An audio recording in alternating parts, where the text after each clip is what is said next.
Hey everyone, me and Patrick back again with another commentary for a Ridley Scott movie. This time it is The Last Duel from 2021. A movie that kind of bombed a little bit, but honestly, it fucking rolls. And we don't care about money here, so we're doing our own commentary on our own dollar. That's what we're doing. If you want to watch alongside us and have the commentary playing, we're going to do a countdown and we're going to press play so you can sync that up with your own copy. Other than that, we're just going to get started. Ready, Pat? A Dudes Don't Rock classic, Yeah, The yeah. Last Duel. The movie about dudes not rocking. Yeah. Okay. Three, two, one, go. You mentioned that this Oh, bombed, and yeah. it did. Unfortunately, it was one of the first. Like COVID happened, we weren't going to the movie theaters, and then we were all going as much as we could, and this was like a seminal experience. This is like a Ridley Scott historical period epic, Well, and my dumbass was there day one. I was like, oh, oh, I'm in. Fucking, I saw it on Thursday. I was so fucking ready. Like, and I wasn't disappointed. It was great. Like, Ridley doesn't always, again, I was kind of iffy on Alien Covenant and what was the other one? All the Money in the World. But I mean, I like those movies more now, and I especially love this. I think this is, the best work he's done since, fuck. I mean, Counselor, right? yeah, I would say. And they released the prologue, this little section before the movie starts properly. Oh, They that's released it right. online. Yeah, and it was just fantastic. I uh, I just watched Rob Roy, which is another one of my favorite kind of like historical epics. That has a lot of thematic overlap with this, and I just love the idea of a duel being like the focal point of a movie that could also be a cross section about a time and place. There's this violent conflict, but then there's all these other stories kind of nested around and within it. And for him to be, I mean, there's only one filmmaker, or like the preeminent filmmaker to do a movie like that would be Ridley Scott. Yeah, I mean, I think he's really cemented himself as the master of this kind of historical epic. He kind of invented the form that most people use now. Like I was watching that 2015 Macbeth movie, and that's so fucking Ridley. Like, it looks just like one of his movies. Like, he just created this whole visual style. And I have to do a shout out, Martin Sokas. I think that's how we pronounce his name. But from Kingdom of Heaven, he played the villain Guy de Lusignan. Makes a reappearance here.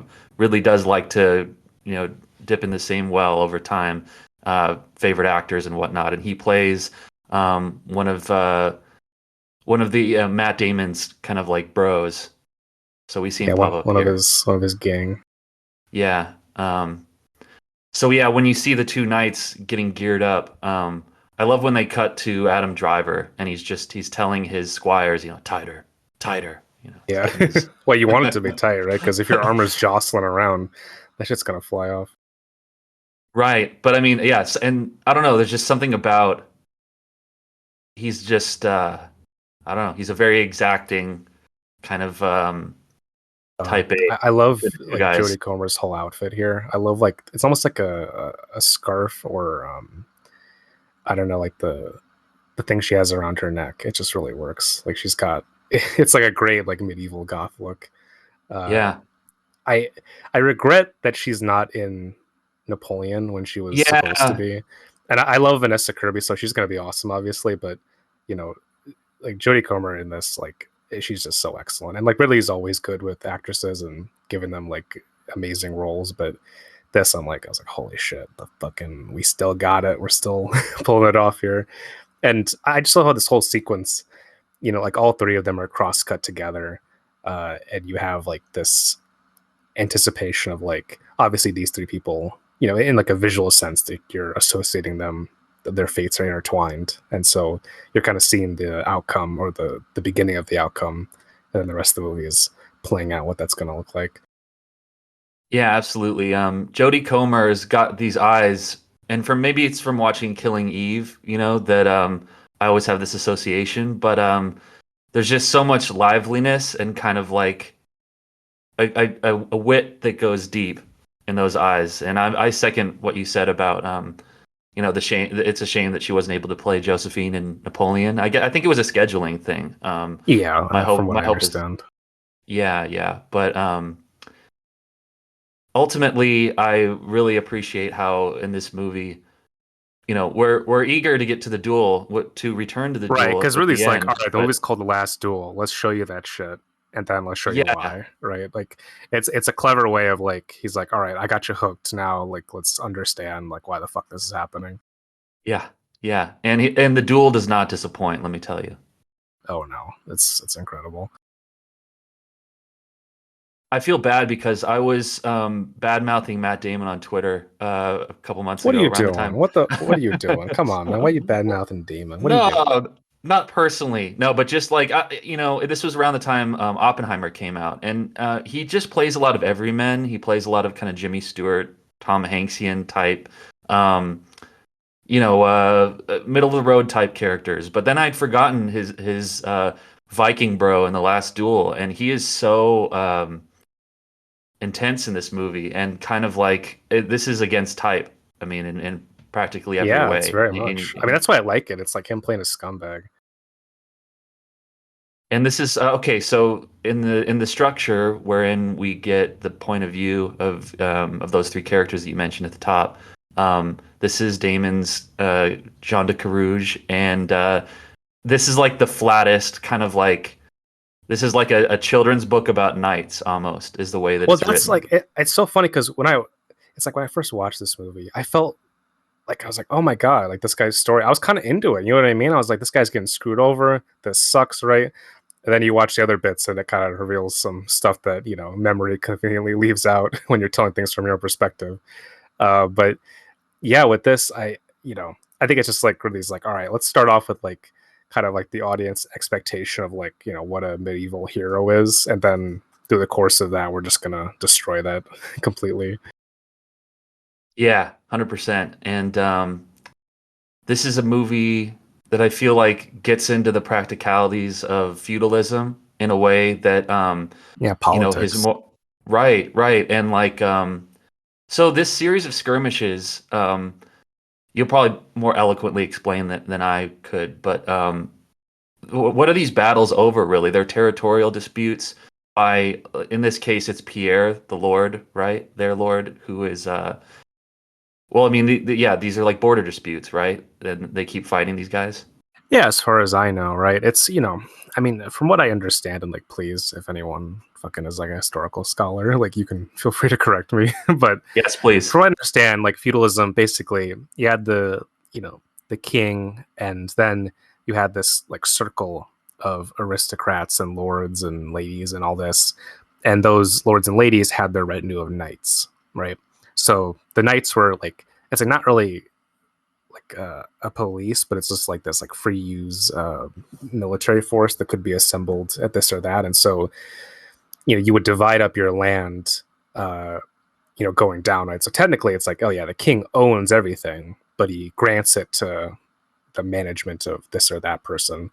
Um, to oversee a farm or to oversee this textile factory, whatever, right? And so then the knights would then within that subset of territory, they would have like, all right, here's your little castle, here's your fortification, where you could do your stuff, and you basically can act as a kind of a not judge, jury, and executioner, but you have a lot of leeway. And I think in this, you're kind of seeing uh, Matt Damon's character try to rise up the ranks. Right, he's desperately trying to hold on to what he has, and he's not really able to because the feudal system doesn't work like that. It's like, yeah, you get stuff, oh, prestige, but it's all based on like the whims, right? Oh, if I find you to be honorable, if I find you to please me at the moment, if it's expedient, if it's convenient, like there's no actual structure for um like merit, or like there's, I mean, not that like there is much today really in like a non-feudal culture, but like no one owes you anything, right? You could, work for your entire life as a serf and no one owes you a goddamn thing. You could be the best knight in the world, and if you piss off the wrong guy, the wrong noble, then he's just going to make your life a living hell. And here, perfect time to introduce Ben Affleck's character, who's I don't know. I mean, I'm trying to think of how best to describe him, but yeah, just a fancy lad who isn't deeply in debt, and from the opening seconds, just has nothing but disdain for Matt Damon's character. Great Yeah. performance by Ben Affleck. Oh my god. I wish he got the Oscar for this because I love him in this fucking movie. He's such an asshole. He's such a perfect prick. Like he just relishes in like the yeah. Like, between this and Gone Girl, it's like he does such a great job at like playing a jerk. I just wish that's like all he did in movies is play a scumbag. Well, yeah, I mean, it's so under the radar because it's like it's the best kind of performance wherein he doesn't have anything to prove, really. Like there's almost kind of No, he just like gets to vamp. yeah, yeah, and it's exactly what this movie needs, that extra dash of pepper, I think. I would have loved if he'd been honored for this. I see like they're talking about like the tenants of the domain here in this scene. Like it is kind of like it's like the landlord situation, but like the landlord has a sword. It can fucking kill your ass. Right. And like it's like the job of the knights to organize the peasants into a military force when there's an attack and that kind of thing. Like they train their own little retinue. So it's like, shit rolls downhill, right? And you're never like Yeah. you're not gonna go from being the best knight to being a king. That's never gonna happen. You just have to like pedal yourself and, try to attain some level of security within the rigid class structure. Right, and I mean, as we'll see later, when one of these guys wrongs another, the only recourse you have is you've got to go to. It's very much like the relationship between the lords and the peasants or the serfs. It's like a parent-child relationship almost, right? It's like you've got to appeal to mom and dad, and hope that you caught them on a good mood that day, and then Yeah, you kind exactly. of It's based on you like go. individual personalities, right? Like there's no actual system. It's just like, all right, the system is what benefits me the most. And like you just like there's no notion of it's like propriety is what I define it as, right? Like, today you're the hero of the realm. Tomorrow, like, oh, you looked at my wife the wrong way, so I'm gonna fucking execute you. Like that kind of shit is the rule of the game here. Right, and so now we start to see the seeds get sown for their antagonism, Legree, who is Adam Driver, and De Carouge. And having just watched Rob Roy, which also concerns a rape, um, and that rape is more of an expression of the colonial, the relationship between colonial Brits and then the Scots. This has more to do with it's two men of more or less equal standing. I suppose Matt Damon starts off with with a better spawn point, but like it's the deep resentment between these men which kind of manifests in the sexual assault. But yeah, like I having seen this recently for like the second or third time. Um, I wonder like what Adam Driver's. I mean, I think it's an open question. Like what's motivating him when it comes to doing what he does. And yeah, I think part of it is just wanting to take this guy down a peg, wanting to take Matt Damon down a peg for like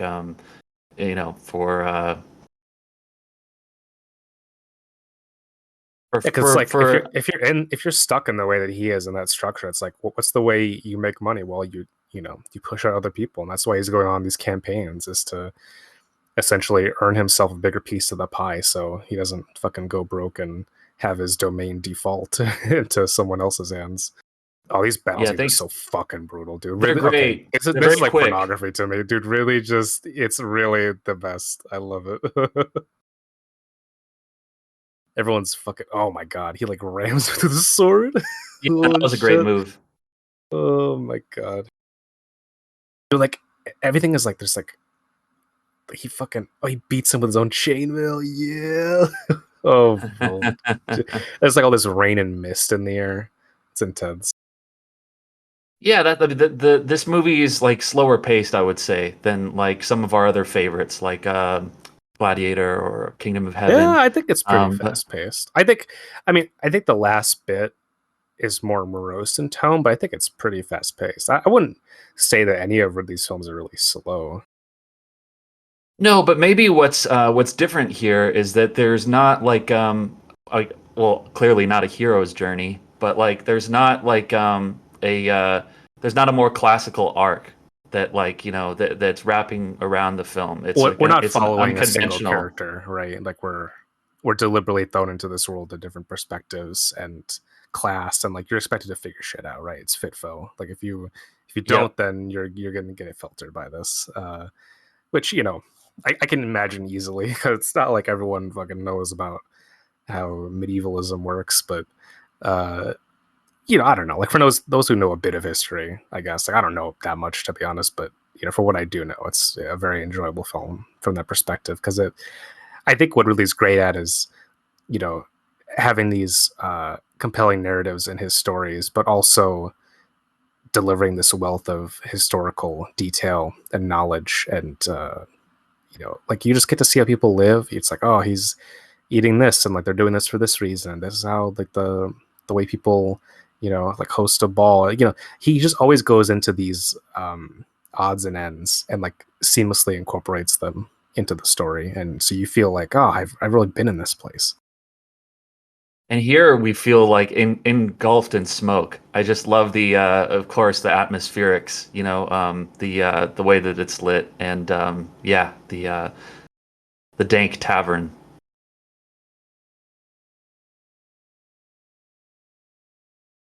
Now it was love at first sight, right? Or that's how Matt Damon would have us, Yeah, that's what he would yeah. like us to But believe. like this is like in like a 50s, like it's like Camelot, right? It's like, oh, that's the comely wench, like that kind of shit. And it's like this movie reminds me a lot of Excalibur, where it has a very episodic structure to it, and you have this clash of like the noble ideas of chivalry and then like just the absolute like brutal world these characters have to live in, and the tension that resolves from that powers the story. I love the confidence that Ridley had when it came to accents. Nobody's really like nailed down too hard on like a particular accent. I mean, clearly this is medieval France, and who gives a shit, right? I mean, that's my opinion. Is everything else, every other aspect of the movie is pretty well organized in this respect. But I think like finding the emotional truth of the characters, I think this is a movie that plays around the world, often with subtitles, and I think that letting the actors use something closer to their actual speaking voices, I think, is a Yeah, way of getting. to Yeah. me, I prefer that. I don't care what language anything is spoken in. Like if I have subtitles, like look, if I didn't understand English and I had subtitles for it, like I'd be fine. Like it doesn't really make a difference to me because people are like, oh, it's historical France and they're not speaking in French. Okay, sure, but like fucking you have like French directors who make movies about France in English. Like it's like there's I don't know. To me, it's just like, all right, like what industrial capacity is this being made in? And it's like, well, really, he's a British director making this for Hollywood, so like he's not gonna make it in their language. Like it's very rare that happens otherwise. And would it like that make it better? Sure, I guess, but like you said, I think it's much better to have the actors not having to put on this like it's like, all right, we're gonna have to have all our characters learn a new language, right? It's like you don't that's going to put a distance between uh, what they're saying and what they're trying to convey because they're working in a language that's not their own. Hmm. So yeah, no, to me, like again, like I with everything having subtitles, I would be fine with that. I need to learn this dance. It's very Yeah, funny. This could yeah. be in Robin Hood Men in Tights right here. I always do like the little like the music, like the guy playing the fun flute, do do do do do do do. Like it's whatever. There's a Renaissance fair over here, and like the you go there, it's always like da, da, da, da, and I'm like, oh, I'm in Dungeons and Dragons, man. Like I'm about to go on a quest. I didn't get a chance to say anything during the last scene, but it's a crucial bit where they discuss the dowry for Damon's wedding, and they're looking at this map, and there's this like prized piece of real estate that becomes contested later. You know, Legree and Carouge fight over it, and this is maybe just me bringing some of my personal experiences to bear, but the way that Damon remembers that moment, you know, is he approaches the moment with a lot of humility, and you know he looks at his soon-to-be wife over the father-in-law's shoulder and says, "All right, well, you know, I'm doing this for love, right? So maybe we can be, civil in the way that we talk about this land dispute." When in actuality, I mean, this is like the eve of her wedding night, and he's treating her like a piece of, you know, like treating her like cattle, essentially. Oh yeah, And basically. Well, again, just in the same way that he treats the land, right? It's an object to be won. Yeah, and you know what? Like the way that we remember ourselves sometimes in conflict is a lot sunnier than what actually happened. You know, like sometimes our memories can be we insulate ourselves with our memories. Well, It's all story. I think it's less that. I think it's because I'm of a firm belief that like no one really is that deluded. Like I think you know what's going on, you know what you're doing, and you can create a narrative, right, that you can express to others that's this or that. But it's like, you know, like okay, like Pat, if you murder someone, you're not going to convince yourself that you didn't murder them, right? Like that. I mean, unless you literally have like a psychotic break or something. Like if you are cognizant of your perceptions and your observations of your own experience, you know, right? And so I also think this is a different time where it's like, yeah, women were seen as property. So it wasn't like, I don't know, like, you know what I mean? Like I don't even think it's like him being like, oh, well, my perspective was right. It's like, well, his culture validates the way that he acts, really. When you look at, his kind of behavior, I don't think that's out of line for, I imagine many other, individuals like himself act in this way.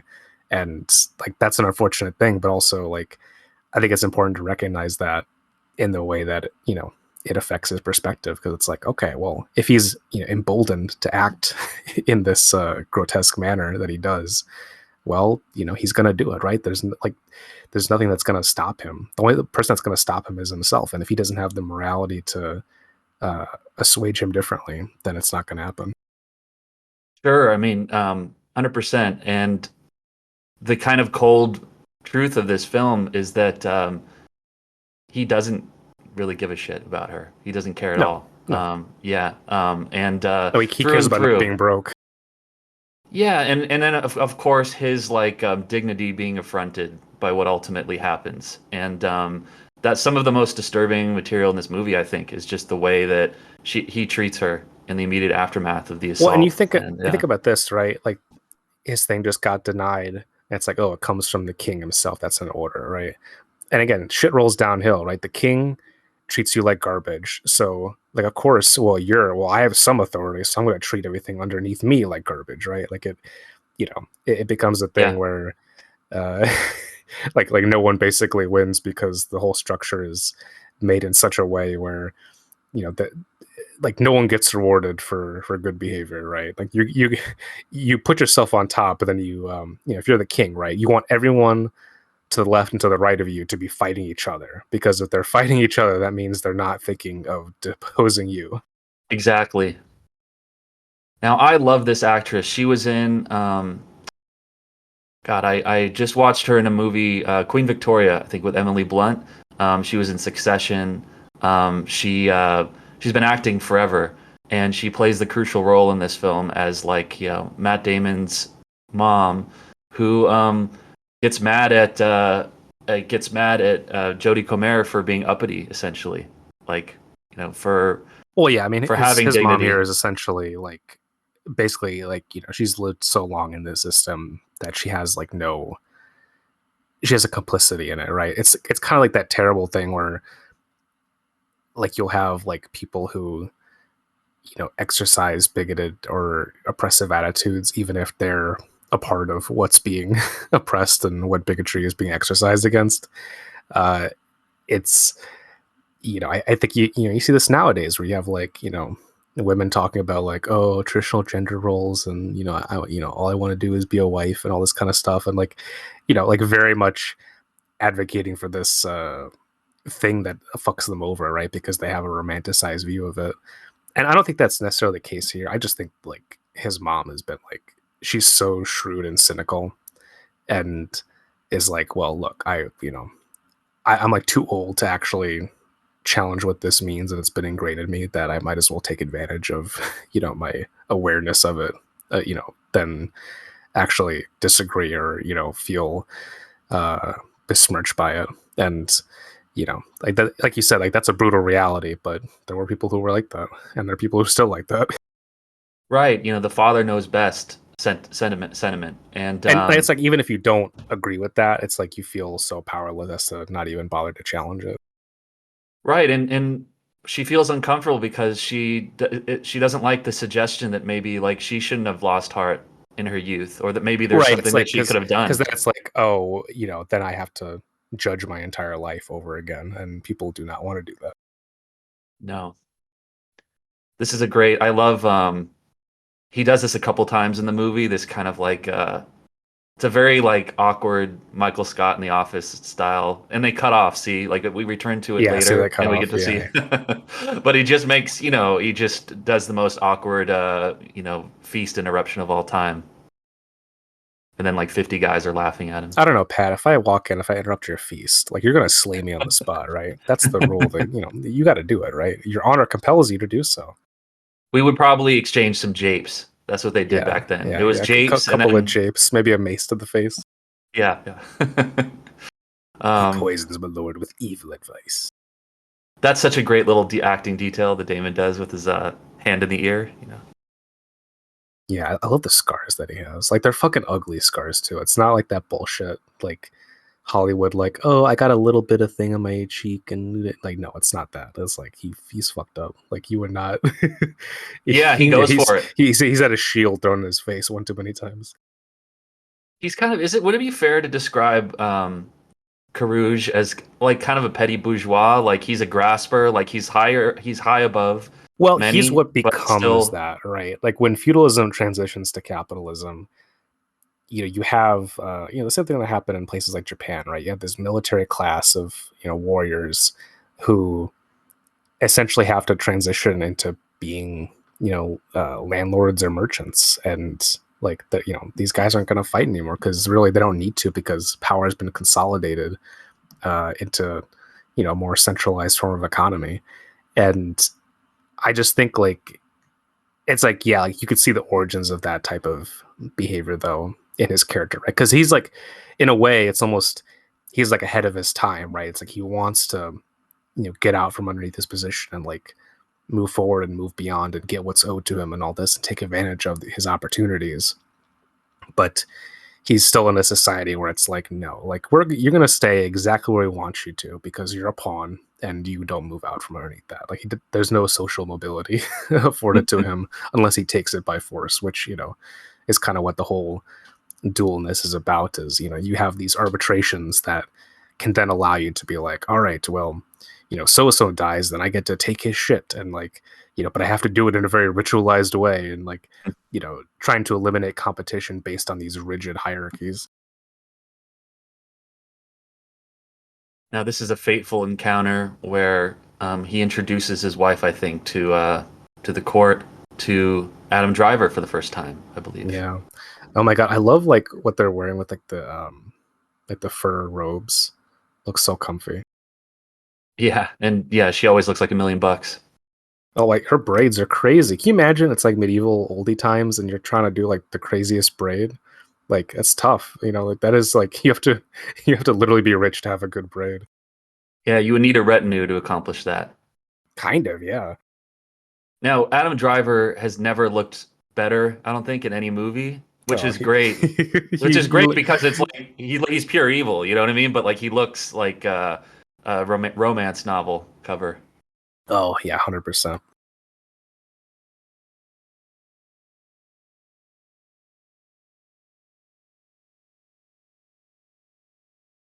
And he's also, I mean, he towers over everybody in whatever movie he happens to I be always in. forget that he's so fucking tall. He's like ridiculously tall. Yeah, I wonder what it would have taken for people to show up en masse for this film. And because it's not that it was Well, lacking in the movie problem is stars. nothing. The problem is nothing, because mainly because I think it was a combination of, it was COVID, uh, still kind of like people weren't sure about going to theaters.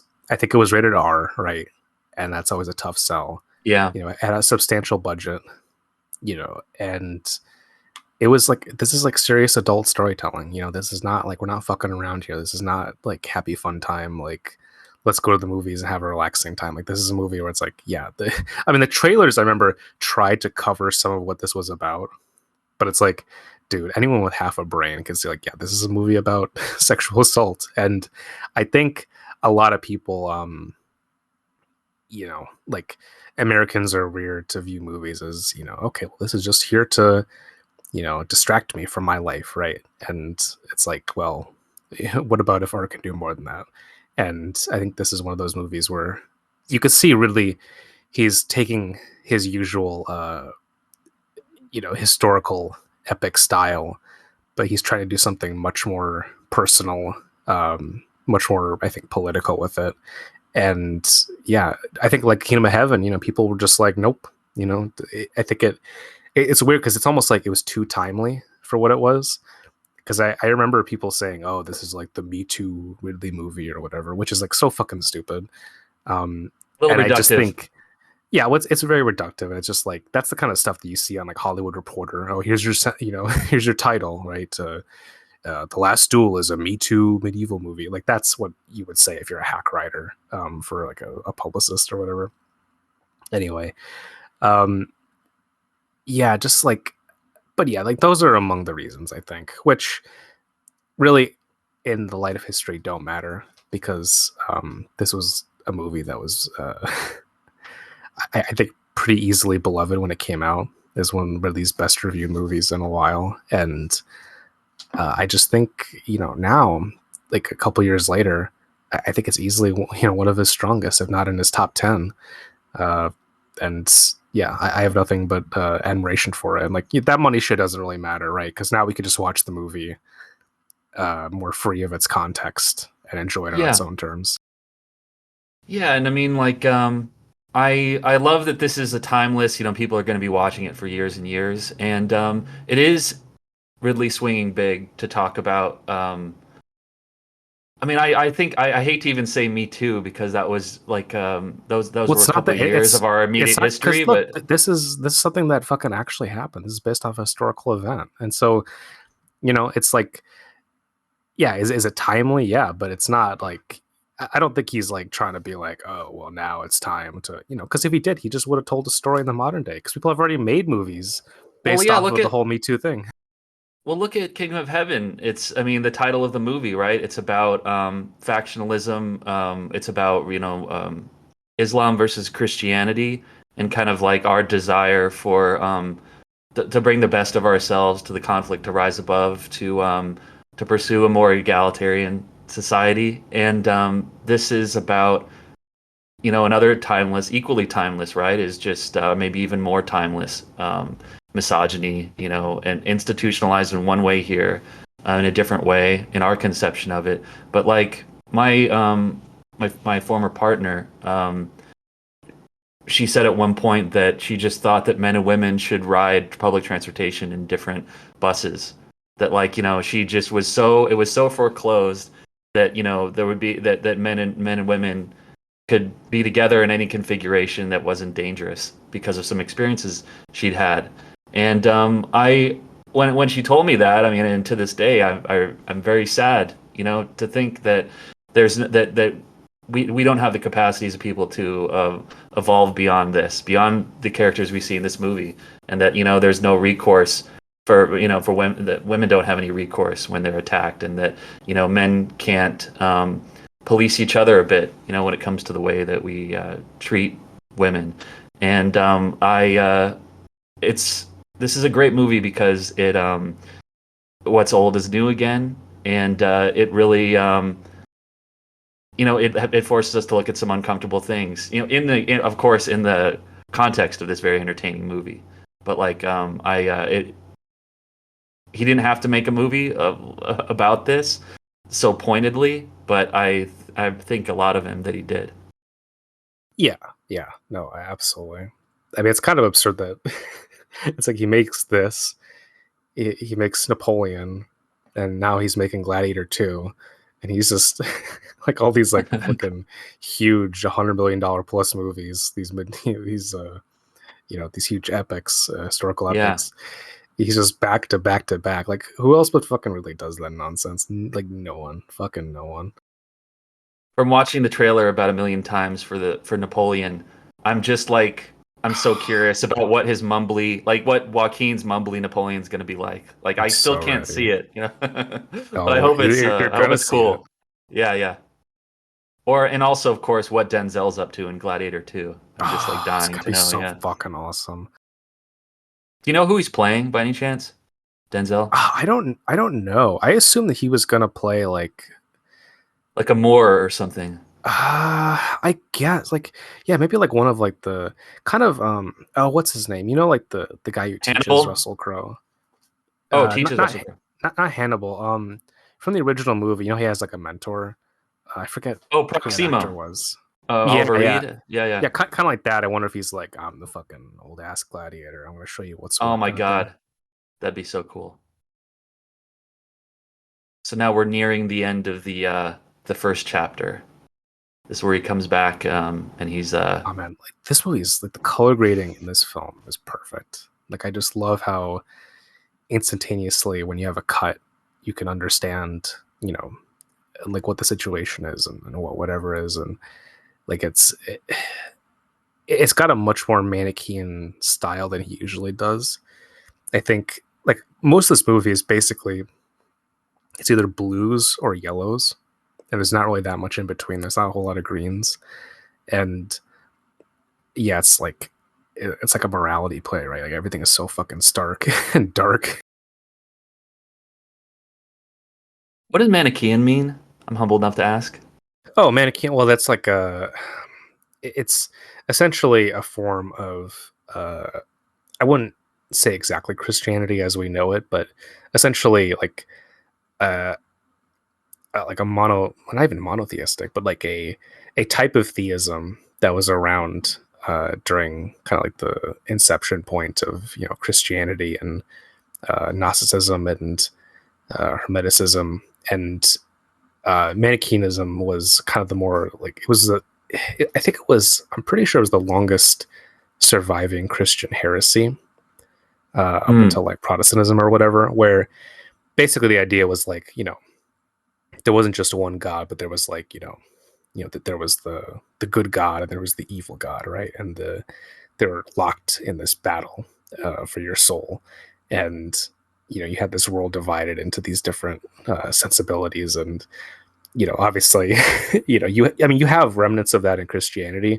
but like the figure of Satan, right? But like I don't think most Christians think they don't think that Satan is like as strong as God. Like they wouldn't say that, whereas the Manichaeans would say that like the adversary, like the demiurge or whatever, is definitely like a firm opposition to the God that they have and the God they try to rally around.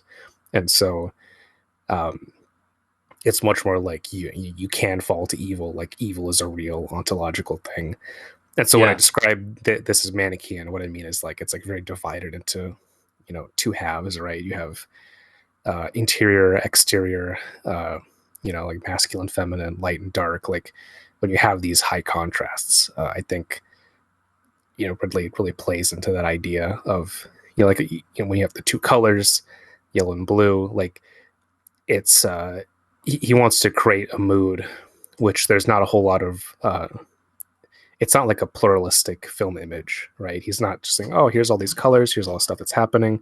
He's like, no, like it's this or that, like Yeah, the shadow and the light. light wrestling. Yeah. Yeah, exactly. And obviously the stakes are life or death, so he really highlights that.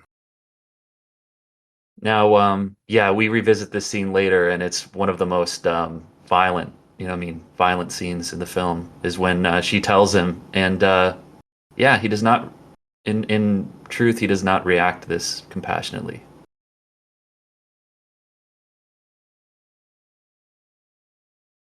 And I love the idea, like the central conceit of this movie is that it's about her, and she's going to use whatever tools she has at her disposal. She's going to use these, her husband and this system to get some measure of justice for Yeah, what well, I mean, happened. here's the difference, right? It's like these guys are playing chess and she has to force herself to play fucking like fourth dimensional chess or whatever. Like you have to you have to almost force yourself into this very ruthless exercise of whatever power, right, and manipulation, because otherwise justice seems eminently impossible. I almost feel like at a certain point when it comes to the duel itself, she's like maybe hoping like, oh, God willing, they'll both fucking kill each other. Well, yeah. What was I gonna say? I lost it.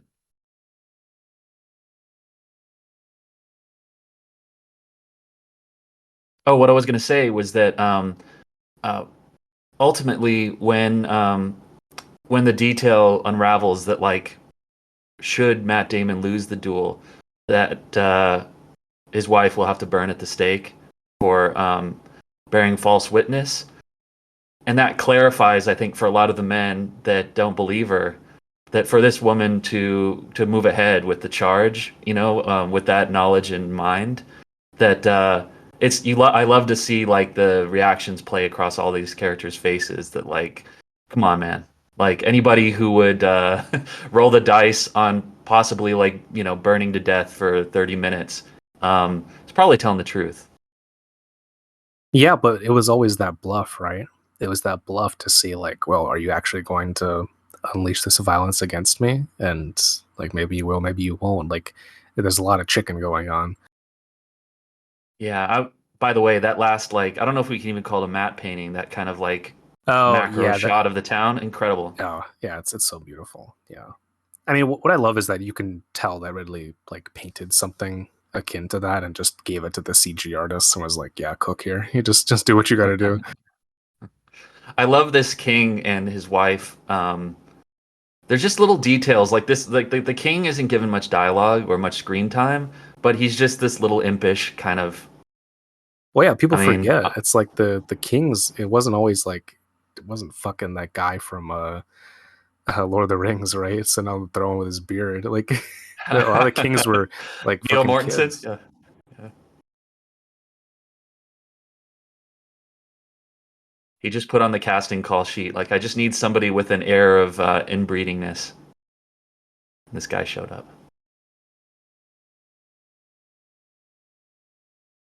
God, I just want to talk about this. I hereby accuse this foul squire of a most heinous crime.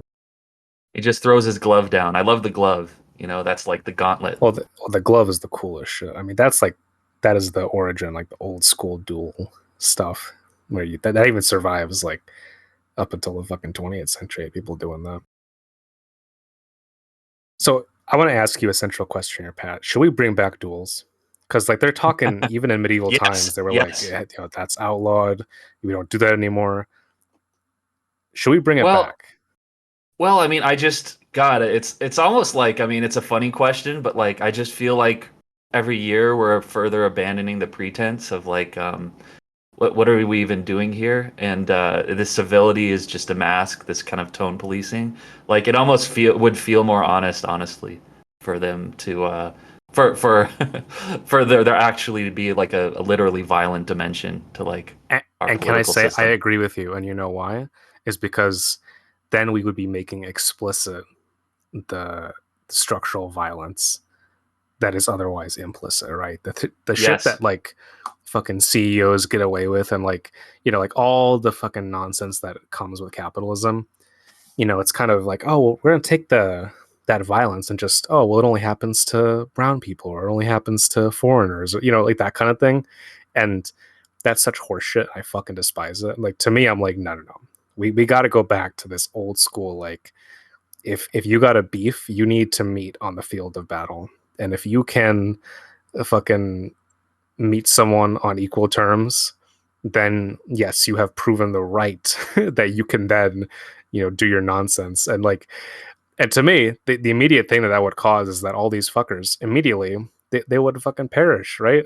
Because look, the Right. CEO like Elon Musk, he's a fucking loser, right? It's like there's Oh no yeah, way. he was going to fight, right? Remember he was going to fight Yeah, Mark exactly. Zuckerberg in Like the like cage and he ran away from it. And the thing is, they play at this, right? Like they play at the idea of like, maybe like no, no, for real though. If I fucking challenge your ass and you were under societal obligation to do so, if you were a fucking person of honor, and the thing is, right? If they're not a person of honor, guess what? You run away like a fucking asshole. Go ahead. No one's gonna like you anymore. Like you mean you're totally disabused of any semblance of we should listen to this fucker. And yeah, I don't know. Like some people might say like that, saying this is a little bit naive, and I fully recognize there's like a certain element of the ridiculousness to it. But I will say this, right? It's not as bad as you may think, because this, if everyone can challenge each other to duels based on grievances of whatever sort, guess what? There's not actually going to be that many duels because people are going to realize like, oh hey, maybe my grievances aren't as important as I thought, or it's you're not going to be fighting over whatever, right? It's going to be fighting over actual shit. And Right. even in this movie, like obviously what's happening is in its own way like very grotesque and heinous, and oppressive, but like they are actually fighting over a violent act that did happen, right? It's not over nothing. And so I kind of think that if you enfranchise people to it's like, all right, yeah, we're both gonna have fucking dueling pistols or whatever, and may the best person win. Like look, that solves a lot of shit instantly. Like that cuts right through all the nonsense, the rhetoric of capitalist civilization. Like it's not going to last long with that. Right, and I think the courts there would be the works wouldn't be quite as gummed up, right? If you had to put your body on the line to do some of these, Yeah, to right. Like mount some of these. to me, like yeah, I don't know. I fucking hate lawyers, and I've never understood like the whole court thing. Like to me, like I don't want to be fucking sued. All right, if you have a problem with me, like tell me what you want, because I'm not going to give you anything. Right? I'm fucking poor. I ain't gonna be your fucking slave. If you have an issue with me, you want to like if you feel it's grievous, all right, go ahead, punch me in the fucking face. Let's fight. Let's do something, right? Like anything, but the whole bureaucratic legalese nonsense that wastes everyone's fucking time. Like fuck you, man. You're not like I just feel like it's such a fucking waste. Like it's we spend fucking hours and hours and years fucking litigating this, that, or the other. It's like, oh, but on subsection A, blah blah, fucking toss that shit out into the fucking fireplace. Look, we both got daggers. Let's meet in the forest. Hey, maybe we'll decide that maybe we're actually friends, right? Maybe we will, right? Maybe we'll decide that we should kill each other. Who knows, right? But it's anything but this, like, to me, that's easier and more interesting and honorable than like, all right, Patrick, you violated me, and so now I'm just gonna ruin your life and drain your pocketbook. And like, that's not fucking cool. None of that's fucking. It's just like nonsense, right? Like, I don't know. Like, this is where, like, I don't know, like whatever my political incoherency maybe is at its height, but like to me, I just want it to be like take away as much of the red tape as you can. Like I just don't. To me, all that stuff is designed to protect people in power, right? Like who invents all that shit? You fucking hire an army of lawyers to cover your corporation on every single fucking little detail of the legal rules, right? And me, fucking whoever schmo from the Midwest, I don't know all that stuff. I don't have a good lawyer, so automatically I'm going to lose, right? That's not fair. That's not honorable. That's not like there's no justice in that. It's just completely arbitrary. Yeah, well, I'm going to talk to an attorney next week. The consultation is $500, which when I heard that, my mind was kind of blown. I talked to another Rough. friend of mine who is an attorney, and see, for some people, $500 is just like a pittance. It's nothing. You know what I mean? It's going to fill up gas on an Yeah, it's like afternoon. But could care less. right, but for me, I mean, it's everything, you know what I mean? So I really got to decide whether that's worth it. Also, I just saw the US Open, or I went and saw a couple games at the US Open. I would have much rather seen a duel. I mean, tennis is cool and all, but Okay, and daggers that's or another thing. pistols, yeah, Okay, can I tell you? Like, I don't give sure. a shit about sports. I will never fucking care about sports, dude. I would pay to fucking watch a fucking duel. I would. I don't give a fuck what it Yeah. is. Like, if there's some serious shit that's gonna happen, I'll pay for it. Like, it, that's yeah. Fuck that $500 for a consultation. It's just bust out the duel. I'll pay $50 for that. Now, I really love this little exchange on like the parapet of this castle here where the wolves are howling. Dude, And I when think yeah, Ridley's such a goat, dude. He fucking this is a real castle. yeah, real castle, and I love that line. I prefer to take my chances with the wolves. Yeah, well, I love how these two are just like it's like two douchebags conversing with each other. And like, I'm a sober guy. Ben Affleck's a sober guy, and understands this hedonism. He understands this character like innately. This spirit that exists through all time. And I think he just Affleck just tucked into this movie, as like a side quest for whatever other, he was playing Batman again or whatever, and just knocked it out of the park. Like, I mean, no preparation required. He knows this guy. And see, look at this, right? It's like everyone in this movie is fucking like broke or they don't know how to manage their finances. Yeah, Like the system just doesn't work, right? Like this is why feudalism was replaced by capitalism because like feudalism just nothing fucking worked unless you were at the tip of a sword. Like just the like basically it made no fucking sense. And it was all like scattershot and you do what you could get away with and that was about it. it's funny. Like, just in our modern conception, like, Ben Affleck's grievances right now. It's like, nobody wants to work anymore. God, it Like could be yeah, like this. right? But that's I guarantee you they said that kind of shit though. The peasants want to labor as hard as they used to. They just want to sit under a tree and chew on a piece of wheat. That's all they want to do. Well, can I tell you? Me too. Me too. I I want would, to I would live that love to chew on lifestyle, some dude. weed. Dude, give Yeah. me some wheat to chew on, a tree to sit under. That's life, all right? Now, his costume here, he looks like Alan Rickman in Robin Hood. Oh yeah, He's got I like still need to it's see all that movie. black. It's I don't know. Alan Rickman's amazing, but like I know. I mean, I like Kevin Costner. We did a commentary for Kevin Costner movie, but I just like he just sucks all the energy out of every scene he's in as Robin Hood. Yeah, well, he's no Errol Flynn. I'll just say that. Yeah, I mean, which is a very unfair comparison to make, but hey, he's the one who's But asking us to but then make it. again, maybe a positive thing because Errol Flynn was a prick. Oh yeah, Also, one of the maybe a worst. fascist. Oh, I know nothing of his politics, but that wouldn't surprise me.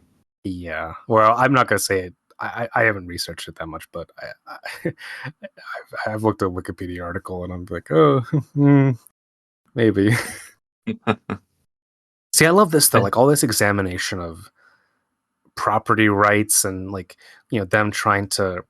It's like the land becomes a game of chess, right? And you're trying to move into this, and everything's divided, and like I can just imagine if you're one of the fucking serfs living on that shit. Like, oh man, my home is like something on a map that's like someone. I mean, that's how it is today, right? But just this movie makes it explicit. The way people in power think about things, right? Move A2 to B7. Like, it's all a game to them until it hits Yeah. their pocketbook, right? And then it becomes, all right, I must ruthlessly enforce what is mine.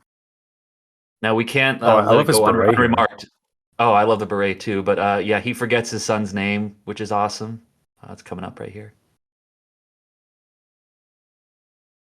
So yeah, it's this expansive cross section of the time and place, and yeah, that we I have to say I think the most entertaining chapter in this film is the center one, this one right here.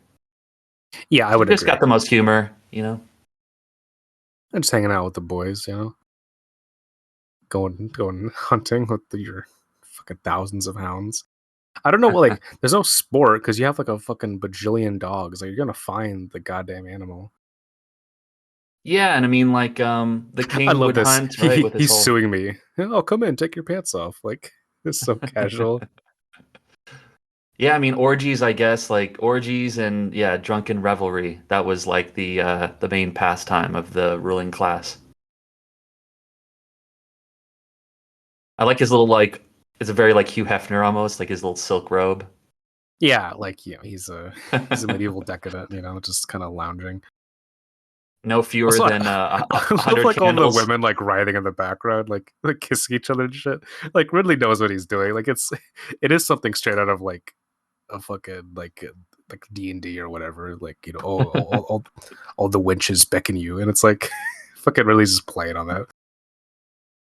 That'd be so funny if in the screenplay it just there's like parentheses and it's like wenches beckon. Yeah, do you think Ben Affleck and Matt Damon wrote that into the script? Oh, we didn't Probably. even talk about that. They wrote this. Good for them. This is a good Yeah. script. I wish they wrote more stuff and worked on stuff together more because this is quite good. Although Yeah. I don't know if they wrote what the fuck was that fucking movie Air? But I refuse to watch it. yeah, I refuse to watch that shit either. God, fucking product movie. Because I mean, we love The Last Duel, right? And we love Ridley Scott. Okay, but this But is a what real if project. yeah, but what if we just had these guys talk in a boardroom for 2.5 Talking about hours? Wouldn't that shoes. be better? Yeah. Yeah. Can I just say, like, okay, not, I don't hate Ben Affleck at all. Man, though, I do not get him as a director. Like, I don't I love understand the the appeal. town. The town's pretty cool, I think. I mean, as far as Michael Mann ripoffs, I think it's one of the better ones. Yeah, I just, I don't know. Like, I know some people who are obsessed with Ben Affleck, and I just feel like, okay, sure, but like, uh, maybe it's one of those things where it's like more about like the celebrity and like the what's happening outside the movies. Because I Oh, definitely I love him in this movie, and I like him, in general otherwise, and I think his Batman was quite good.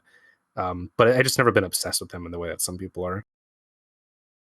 well, I'd be interested to hear your thoughts because he's like, for a while anyway, for Warner Brothers, like he was kind of the new director who they would let for like a few films, like he He would was kind their of have Clint, their his new Clint. exactly, exactly. And like that comparison for you must Had a rankle a rankle. bit, right? Yeah. Yeah. Well, no, I don't begrudge him anything. It is what it is, right?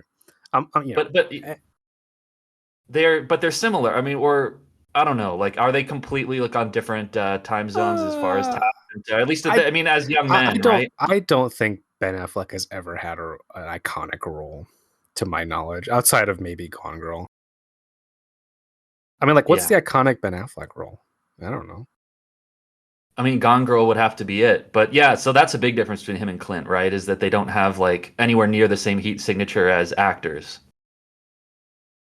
I mean, but that's like an unfair comparison to make, really. Also, Clint was never a writer, whereas I think Affleck is. Yeah. Okay, oh yeah. So this is the freak out right here. Just legendary, where he comes and makes a fool out of himself in front of the whole court.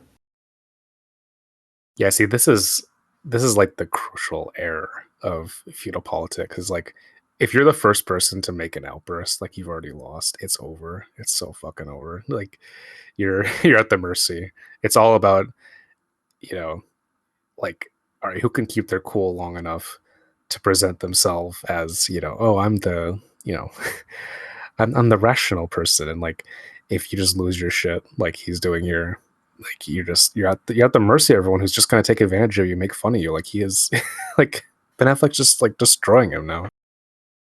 Well, yeah, I mean, I don't know. At the time, maybe it was just because of all the stuff swirling around. Like Damon felt very much to me like a MAGA guy, like a small business tyrant. If he was a knight, I don't even think that. I think it's just like he's like a very like self-pitying, like he's got this conception of himself, and he's just not able to execute on that in any meaningful way other than violence.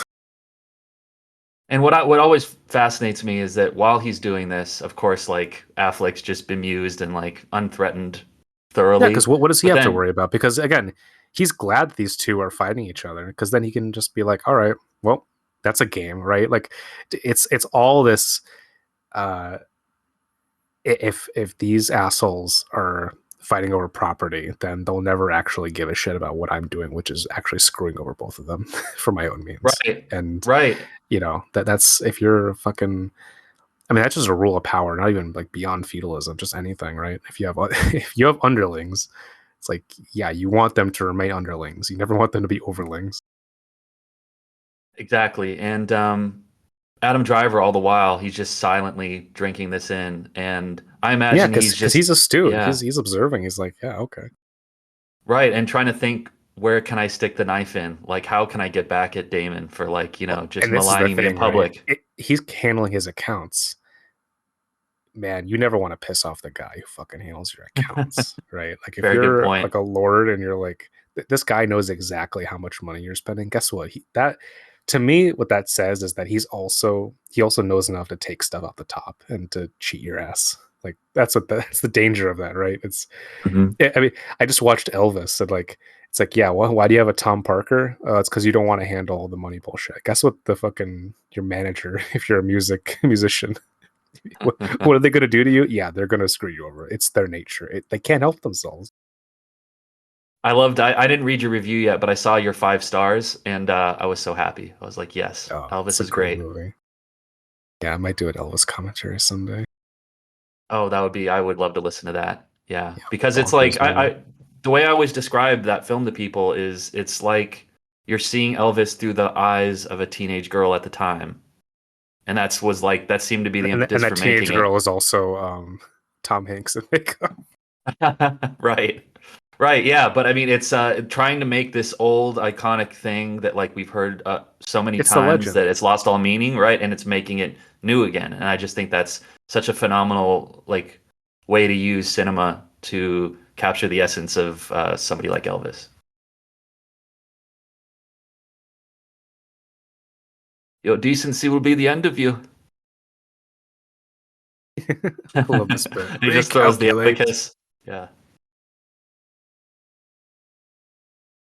If you knew how I to heard use the abacus back in the day, you were just a god. Yeah. I mean, you would have, I mean, right, he can do both, right? Like he can both read and do accounts. So you can see why he's so beloved.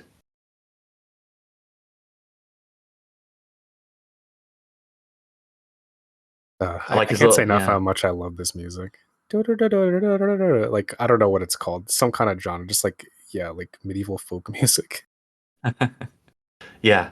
Um, I heard somebody say in the run up to this movie, they described Ridley Scott as having a quote unquote army of historians with him on every movie. And that is rarely felt more for me than with this movie because there's so many little sub stories happening in the background of every shot. Like you could tell that there's just like a real depth to it all. Yeah, I think it's also helped by the fact that because he's covering the same drama 3 different times, you get to really have like a 3 dimensional awareness of every single bit of what's going on. So he just packs on the detail over and over and over again, and you never like his scope is smaller here, so he's able to narrow in on those essential detail bits, and just have you feel the texture of this world to such an intimate degree. You mean the aspect ratio is a little bit narrower? No, it's the Oh, same one he always works with. What are you oh, it's talking the same about? one. Oh no, no, I was just asking what you meant by the scope. You just meant like the Oh narrative scope. no, I meant the narrative scope. No, no, no. Got Oh, I it. God, yeah, no. Ridley's made like a couple films, not in CinemaScope, but by and large, like he's a purveyor of that. I don't what like American Gangster is not in scope. I think Hannibal isn't. Maybe a couple others, but especially of his recent movies, like yeah, they've all been in scope. You know what I noticed about the reception to this, at least on film Twitter, quote unquote, is the Tony guys who tend to be younger, skew younger, the people who prefer Tony to Ridley, really went for this film. They really liked it in a way that they didn't seem to like some of his Oh, earlier movies. And I think, yeah, probably a lot of it comes down to the script. It's just like it's like unusual for him. It really jumps out at you, like this, well, it's this also narrative like approach. Tony always had the great ensembles, and this has a great ensemble. Yeah, for sure. I mean, there's maybe like more of a youthful vibe to it. I don't know. Yeah, I would definitely say that. I mean, it's Ridley. I think he's dealing with movie stars. He's got um again a more focused lens. I think, which for people who are critical of him, they always say like, "Oh, Ridley just deals with these big important topics and doesn't say anything about them," which I think is very false. Uh, yeah, I don't. I mean, to me, like when people talk about like the Tony versus Ridley thing, I love both of them. I don't take sides. Like the people who are like, I only like one. Like, look, I mean, I don't know. Bit narrow there, They're yeah. very close. Like they're not that far apart. Like I don't know. Like early Tony Scott is not that different from Ridley. Like it's very close. Like Top Gun. The Hunger, even Last Boy Scout. Yeah, you could see a version of those that's, that Ridley made. I mean, and Ridley made several movies that are very close to Tony, like Black Rain. Black Rain's a Tony Scott movie. It basically is. Like it looks like one of his movies, and it just has that hyper MTV style. Um, yeah, I just don't think it's useful to compare them that much, because I just feel they're both of the same piece. If you prefer one or the other, that's like totally cool. But like, I never get the people who are like die hard, like, oh, I fucking hate Tony Scott or Ridley. Like, if you like one, you're probably gonna like the other. So, I mean, maybe not though. Maybe I'm deluded. Like, because I do see people who are like fucking, they just hate Ridley with like a passion, and like they'll give you Alien and Blade Runner, and then you try to talk them into anything else, and they're like, no, no, no more. He made two good movies, and that's it. And I obviously don't agree, but yeah, like preferences are what they are. But I just don't. It's unfortunate because I think, yeah, for cinephilia, I think this is a fairly beloved movie, and I felt like it was kind of like Ridley had spent a fair number of years either in exclusive crowd pleasing mode or in vulgar auteurist mode. It's like you're everyone liked The Martian, but no one loved it really. Well, And the middle brow people loved it. I mean, I yeah, feel like and The that was a Martian's movie for great, them. Yeah. right? Yeah, but like then you had insane people like me who were like, "Oh, Alien Covenant, The Counselor, that's my shit," right? And obviously we're right and correct, but Yes. but um, what I will say is, I think this was like, this was critically liked, and it didn't have the money, but I think everyone kind of like on places like Film Twitter, Letterbox, we were all like, yeah, this rules. So, I feel like kind of like it was a return to form for him, for people who even aren't super fans like I am. I found myself thinking about this character, Jacques Legree, this last weekend because of Russell Brand and the allegations that came out Oh about my him god. yeah, and like there's a Twitter user, Kingified Tomato, I think he's called right now. Really good dude. And when Last Duel came out, I was obsessing over like the movie ends and Legree's, he's bleeding out, and the last thing he says to Damon is there was no rape. He's denying it right up until his last breath. And that just always fucked with me. I'm like, why would he, like, what's that Exactly. about? You know what I mean? But like, what this friend of mine told me, or his interpretation of it was, he literally does not think he did anything wrong. Like Yeah. he doesn't see himself that way. Like as portrayed in this chapter, um, this was a very skillful seduction of Marguerite, and she wanted it. And I'm perfect. I'm beautiful. There's nothing wrong with me. And like, I, in hindsight, of course, with Brand, I mean, it should have been obvious from day one. I'm kind of like down on myself a little bit for not seeing it sooner. He was a very influential, helpful figure for me in my recovery, and uh, this is all just very horrifying, deeply disappointing. But like, I think that there's a bit of that character and Brand of like, I'm perfect, like I'm sexy, and who wouldn't want, right? Like, just kind of Well, talking himself into.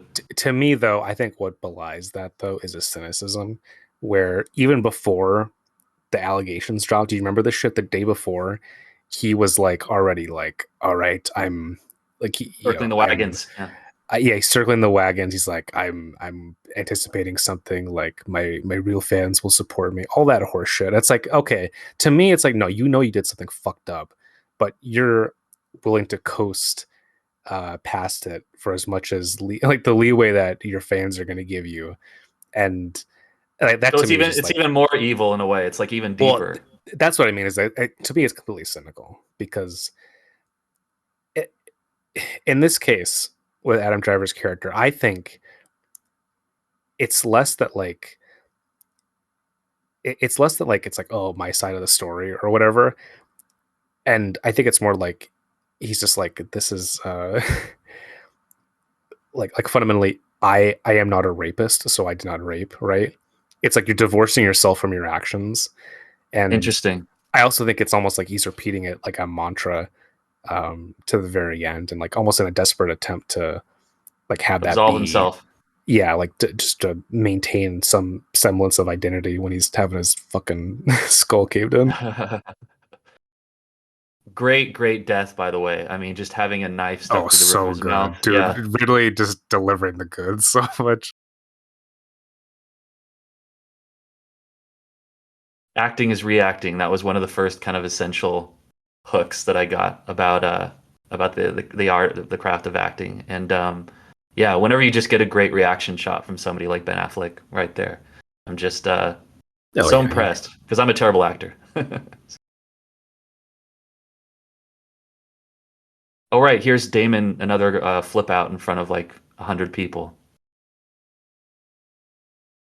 Pretty good. see, this is like the thing though. It's like in a way, I mean, obviously his character, like he's a piece of shit, but like I feel for him to the extent that like he just can't control himself. Like he's so earnest, and he can't play the political game that everyone else is playing. Like he's not equipped for it. Like he's just a He's got brutal no warrior. leverage. Yeah, no leverage. He can't do anything Yeah, really. he doesn't So have the acumen and the honestly like the ruthlessness to play that game. And everyone else is just being like, yeah, like you're a joke, get out of here. And it's like, well, it's like, yeah, no wonder he fucking, you know, I mean, they basically fuck him around and like they're like, all right, well, your wife is your property. Well, now, like, basically, like the act of rape in this culture is signifying, now that she's my property. And it's like, the duel happens for this kind of person to, uh, you know, not only it's not about like avenging his wife or her honor. It's not about that at all. Like, it's about, all right, well, I've been wronged by this person who has been enabled by this system, and so I'm going to do whatever I can to rectify that. And it's in its own way that's also a cynical thing, but it's like the only thing that a brute like him can do. now when I think about how to stage and how to create a scene like this, which is just so profoundly Oh my god. uncomfortable and hard to I watch. fucking okay. Can I tell you, like, I have no idea how I would even begin to like approach this kind of stuff. I have no Well, clue. no, I no, mean, but like, I mean, obviously, really does it. I think in a very tasteful and nuanced and like horrifying way here. But um, I don't know. It's just, it's like, yeah, very much. I agree with you. Anyway, go on.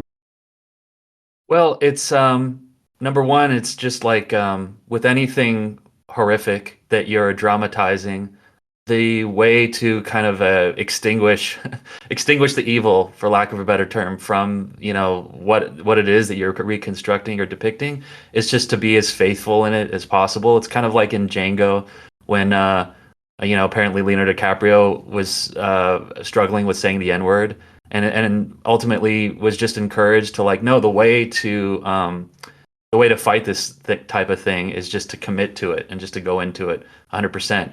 And I think like yeah, there's to faithfully give themselves to these dramatic portrayals and the abuses that we're seeing is a way of it's kind of like bringing truth into the ugliness and giving it life is like it's an ultimately loving thing to do. And then beyond that, just on a technical level, I assume that, or I think what I've read is that it's like a fight scene. It's like a dance, right? And it's kind of the more that you can kind of like the more that you choreograph a thing like this, or the kind of the more that you can kind of almost like disassociate yourself from it and treat it like it's a technical And expression. I mean, I get what you're getting at. Just to say something about the fucking the Django thing. I would Yeah. just say like I don't necessarily. I think Maybe it's apples I and mean, oranges. well, I'll just say this. I honestly do think like I mean like that movie, like the way people talk in the movie is. I mean, I have no doubt that certain people talk like that in that time, but it's almost like I mean Tarantino always takes things to like a cartoonish degree. So I think Maybe he's having a bit of fun then. Yeah, I see what you he mean. uses that as like a refuge in audacity, right? It's like, well, how can you make fun of this? It's so ridiculous, that kind of thing. Like, which is not what I think is what really he's doing here. I think he's very much. No, I mean, nothing fun about this. Yeah. no. Well, I think. because like even talking over this scene just doesn't. It's hard, but I will just say like I think I don't know like how do you portray this? I don't know. I mean, it depends on like what point you're trying to emphasize. I think Ridley by showing this happening twice in his movie, I think very much is making a statement about experience and about perception and about um, how like certain behaviors are brought into the realm of rhetoric and legalization and like what that is used for fundamentally, right? Like what is an act like this? Like what is the act of violence, the act of sexual assault? Like how does that have its repercussions in the social realm, right? And by depicting it within like such a fiercely individualistic perspective, these two times, I Hmm. think what we end up getting is an understanding of like, okay, well, like these two have to use this event and they have to like it's almost like you have to like as horrible as it is, you live afterwards and it's like what the fuck do you make of something that happens to you in a traumatic way? And um yeah, it's like different definitions of what justice is, right? And Yeah. yeah, I don't know. I mean, yeah, to I just think it's I mean it's courageous filmmaking, and I just think there's a whole lot of other directors who would have just done like cutaways or like this or that, like and I think it's a testament to really that he takes the reality of rape seriously and he doesn't trivialize it or aestheticize it in any way. Like the scene, like look, the scene Yeah. is very dark. Like it's not, you know what I mean? Like there's no element here where he's trying to make this like seem what it isn't, which is just brutal and terrible. Right. And like the way I see it, I mean, you have to show it because I mean, this is the movie. Like this is What's the like the story, right? essential Yeah. event. Right. Yeah. So you've got to just confront it head on. And what's striking to me is that like when we revisit this scene later from her point of view, I mean, it's not that different really, or like No, the no. choices, the shot choices and whatnot. Like it's very like nuanced difference. So it's an assault in both. But I suppose nested within Legree's point of view, I suppose like Well, it's a that's why I little bit think different. a lot of people compare this movie to Rashomon. And I think that's an essential difference is that in Rashomon, like everyone's account of what happens is so different that it like the point that Kurosawa is trying to making is that he just doesn't believe that objective truth exists. Like it's a very like pessimistic, like almost like a Russian novel form of like, like basically that everyone in the human race is a liar and that like it's just inevitable and that everyone lies. But like the truth itself is just a thing that never actually is grasped by any human being. Whereas this, I think really is much more like, no, no, no, like basically everyone experiences the same thing, but they selectively edit things out of what they think is important from their perspective, right? So, like from his perspective, what's important to him is the gratification, right? But he still experiences it as an event that is a trespass, right? But he thinks that it's a warranted trespass due to his station, due to what he's achieved, this or that, right? And even like due to his status as like maybe like a romantic figure and like what he perceives as flirtation, and like what we see it from her perspective later, like it's never it's subjectification, right? It's objectification. It's uh, it's a destructive act, and like for him, it's like what is he destroying, right? Effectively, women are treated like cattle, and like the comparison to horses later, we'll also see, right? So it's like he's not even really considering her as a human being that is being violated in that scene. And so I think Ridley's like, no, it's happening, right? Like what happens is real, but like the social definitions of what that means are what color uh, the perspective of these characters. And I think that's like like very much a substantial difference from the what's going on in Rashomon, which this is like I think riffing on a little bit, but definitely doing its own thing. it's like this whole bit here, like, have you ever known me to lack the company of women kind of thing, right? It's like, he gets invited to these orgies, right? And he suddenly thinks that he's like this, you know, this fucking Don Juan or whatever. And it's like, no, dude, you're not. All right, so we're in the den of the abusers, as I call it, Den and of the abusers. Den of the abusers. It's the prequel to Den of Thieves, and this is where they realize that Don't fucking make a Den of Thieves reference on the last Duel podcast, you piece of shit. What are you doing? But Carouge is going over their head now and like appealing to the king. I think he's going to the higher authority.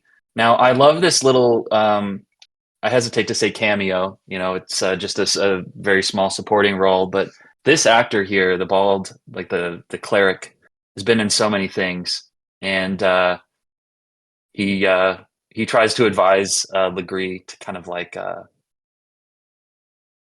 to Oh, go wait a like the middle second. Isn't route. this your guy from The Postman? Wasn't he in that? No, not from the Postman. I always remember him most, even though he's been in like countless movies you and I have watched. I always remember him from Martin McDonagh's movies. Like he plays the Canadian in Bruges, and then he plays one of the cops in Three Billboards, and I think he's in all of them. He must be in Seven Psychopaths as well. But like just this tremendous character actor that just kind of like disappears into any number of types of people that he's played. You know what I always think about when I watch movies like this? Who What? lights all the candles? Yeah, there's like a minimum of 100 candles per scene. Like, who in medieval society is like going around lighting the candles? Is that a job? Like, do I have a job as like a candle lighter? Because there's always like an army of candles behind people because you have to, because it's fucking dark in these stone castles. You just light that shit up. But like, who's doing that though? Who's assembling the candles? Well, I'd imagine like okay, if you're in the church, it would be just like whoever is studying to be the top guy, right? You would just Yeah, have like right. a But if boy that you're you would, if yeah. you're like the king, right? Do you have like a person whose job is just like, all right, you're the candelabra guy? Well, I'd imagine it's shit detail. They do all kinds of things.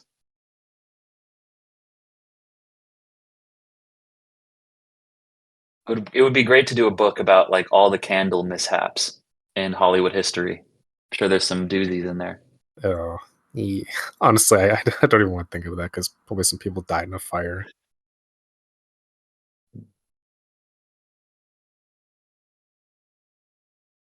Yeah, the king this whole time he's just like, "Can we get to the duel, please?" Yeah. I Dude, also he's such a love the piece of shit. pageantry. Oh, yeah, well, which one? Legree? No, just the king, because he's like fondling his ring and all this kind of like, I'm bored, whatever. Dude, what a prick. Yeah, I love the pageantry of Adam Driver here. The way he sweeps his hand around and everything, and he feels like he's like trying to be Atticus Finch.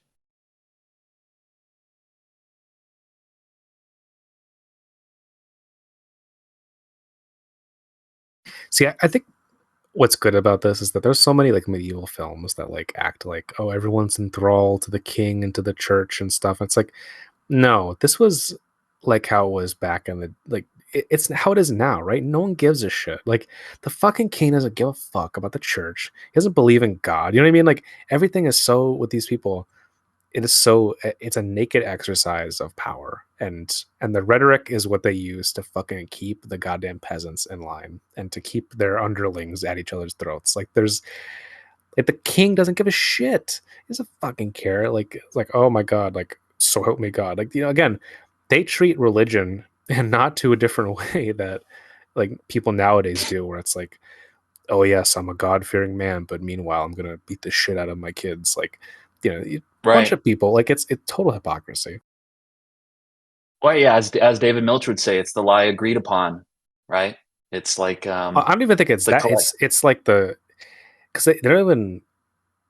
It's like it's a convenient fiction for me, right? And then you get to live with the burden of having to live up to these virtues that I clearly dismiss, right? To me, it's just it's hypocrisy, right? It's like why fucking be a Christian if you're not gonna act like a Christian? I think it's like Mhm. the central conceit of so many fucking years of decades and centuries of European history. Like, oh, Everybody, thou shalt not kill. But hold on, let me fucking rip some dudes apart for the sake of my kingdom. Like, I'm sorry, dude, it sucks. yeah, there's the rule, and then the first thing anybody does, right, is like immediately try and locate the loophole to let them do what they were going to do anyway. Yeah, right. It's like, oh well, hey, as long as you think that I'm acting like this, then that's great. You know, Mhm. all's the better, right? But meanwhile, I'm a conniving son of a bitch. Mm. So I appreciate how in the title card for this third and final chapter that really just tells us, he underlines the word truth in the title card. So we're in the frame of the movie, this is like the kind of most unvarnished version of the events. Yeah, well, I think it's very much you have two people who have reasons to treat the event for self-centered ways, and you have a person who it actually happened to, right? And I think that again, that's what makes it distinct from Rashomon. Like in Rashomon, there's no fucking truth, right? You don't know what the fuck happened. But in here, like really is very much interested in like no, like he like thinks that her perspective is the authentic one.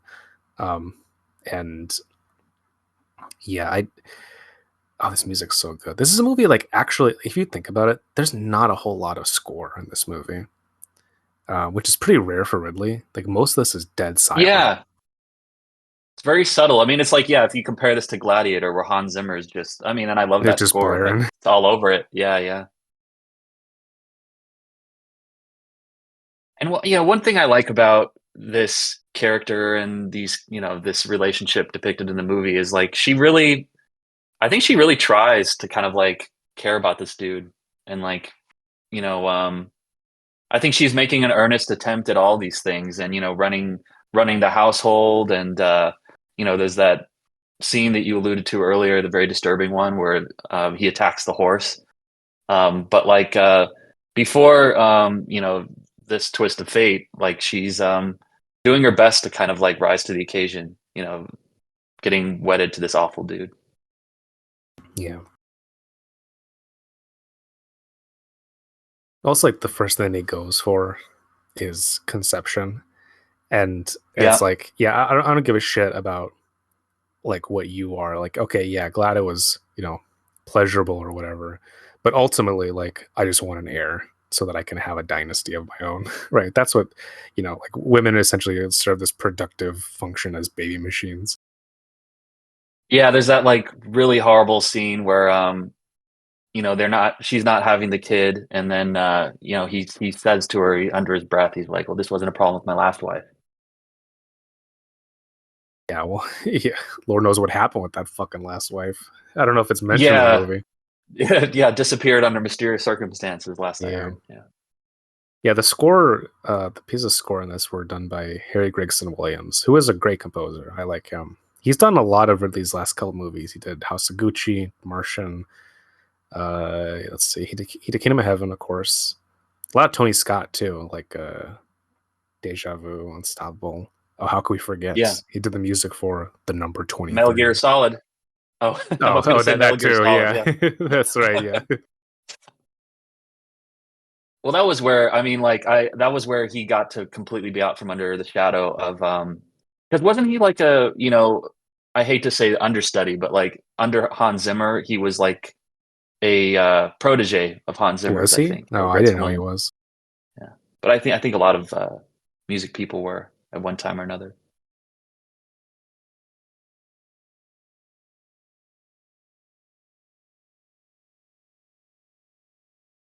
I did not care for House of Gucci. Yeah, it's I mean, it was definitely the lesser of two Ridley films that came out this year. Yeah, because it was back to Uh, back, right? It was this and that one. yeah, and I mean, you can imagine, like after Last Duel, I was so fucking hyped. I was like, "Yeah, House of Gucci, let's go!" Saw that shit on fucking Thanksgiving. I was ready, and yeah, it's I mean, it's not terrible, but it's just maybe I got to rewatch it. Maybe it's like I missed something, but like Yeah, frankly, something I about it kind fucking of hate airless. Jared Leto. It is airless. Yeah, there's just it's like it's him trying to do his version of The Godfather, but like like Ridley doesn't fucking like he's not a religious guy, so it's like there's no element of penance in that movie or anything. He doesn't give a shit. Like it's just totally like a ruthless Machiavellian, which he's good at, right? But I don't know. It just felt kind of like out of his wheelhouse to some extent. There was some good scenes though. I like a lot of the stuff with Adam Driver. I quite liked in that movie, and I think Gaga was good too.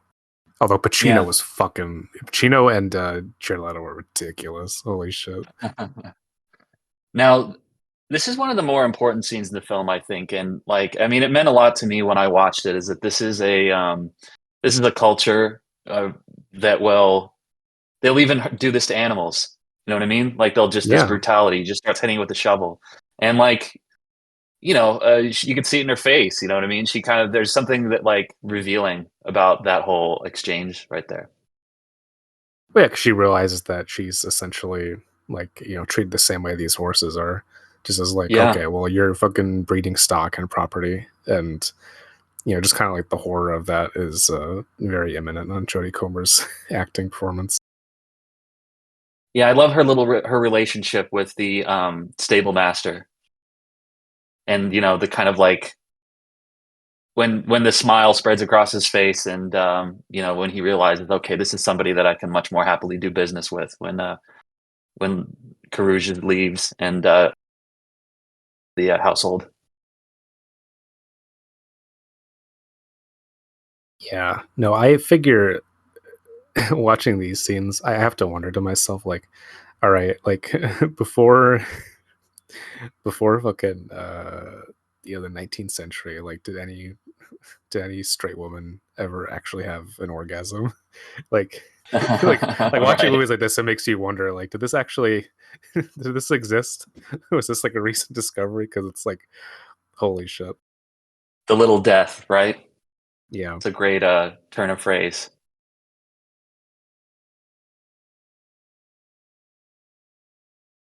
Yeah, I'm so proud of you, husband, going off to war. You're so cool. He's like, yeah, okay.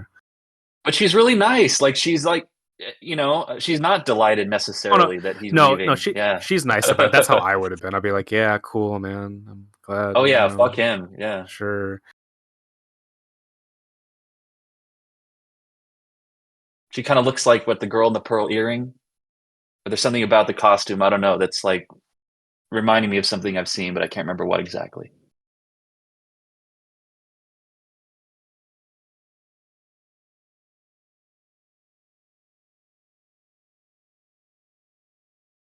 Yeah, this is a great exchange.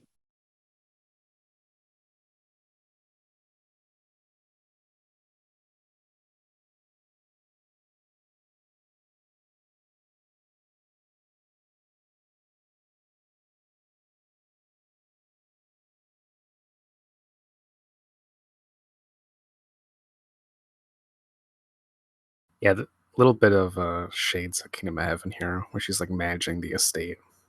I always love this stuff in movies where you just get slices of life. Like I could watch an entire film of just like a farm in feudal times, or I mean, there's a Sergei Eisenstein movie where it's just about like these collective farmers trying to organize themselves, and it's just great. It's riveting. You can tell the story in such a visceral and interesting way.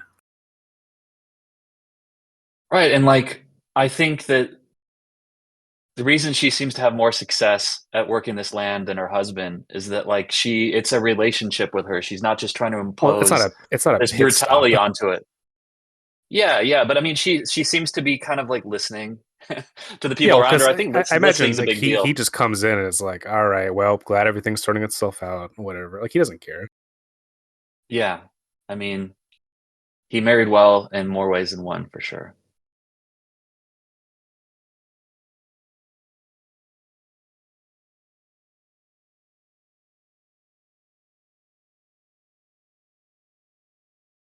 It's also sad because I mean like I think the reason that she goes into town and then Legree sees her is that she wants to buy a dress. She's been working at the Well, around yeah, the house, around the she clock, fucking and wants to do something that's not just like kept up and you're like a princess. yeah, something for herself, right? And then she's out there, she's doing this fun outing for herself, and then this is what she has to deal with.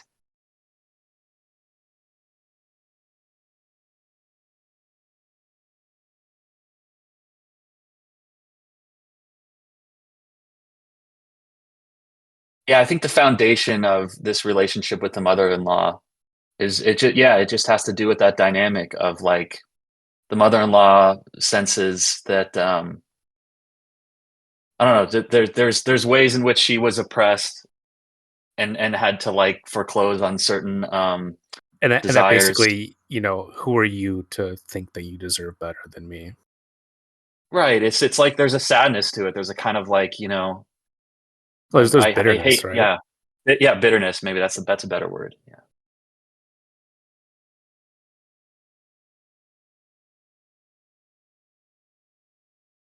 I love that. She just says, "You are very cruel."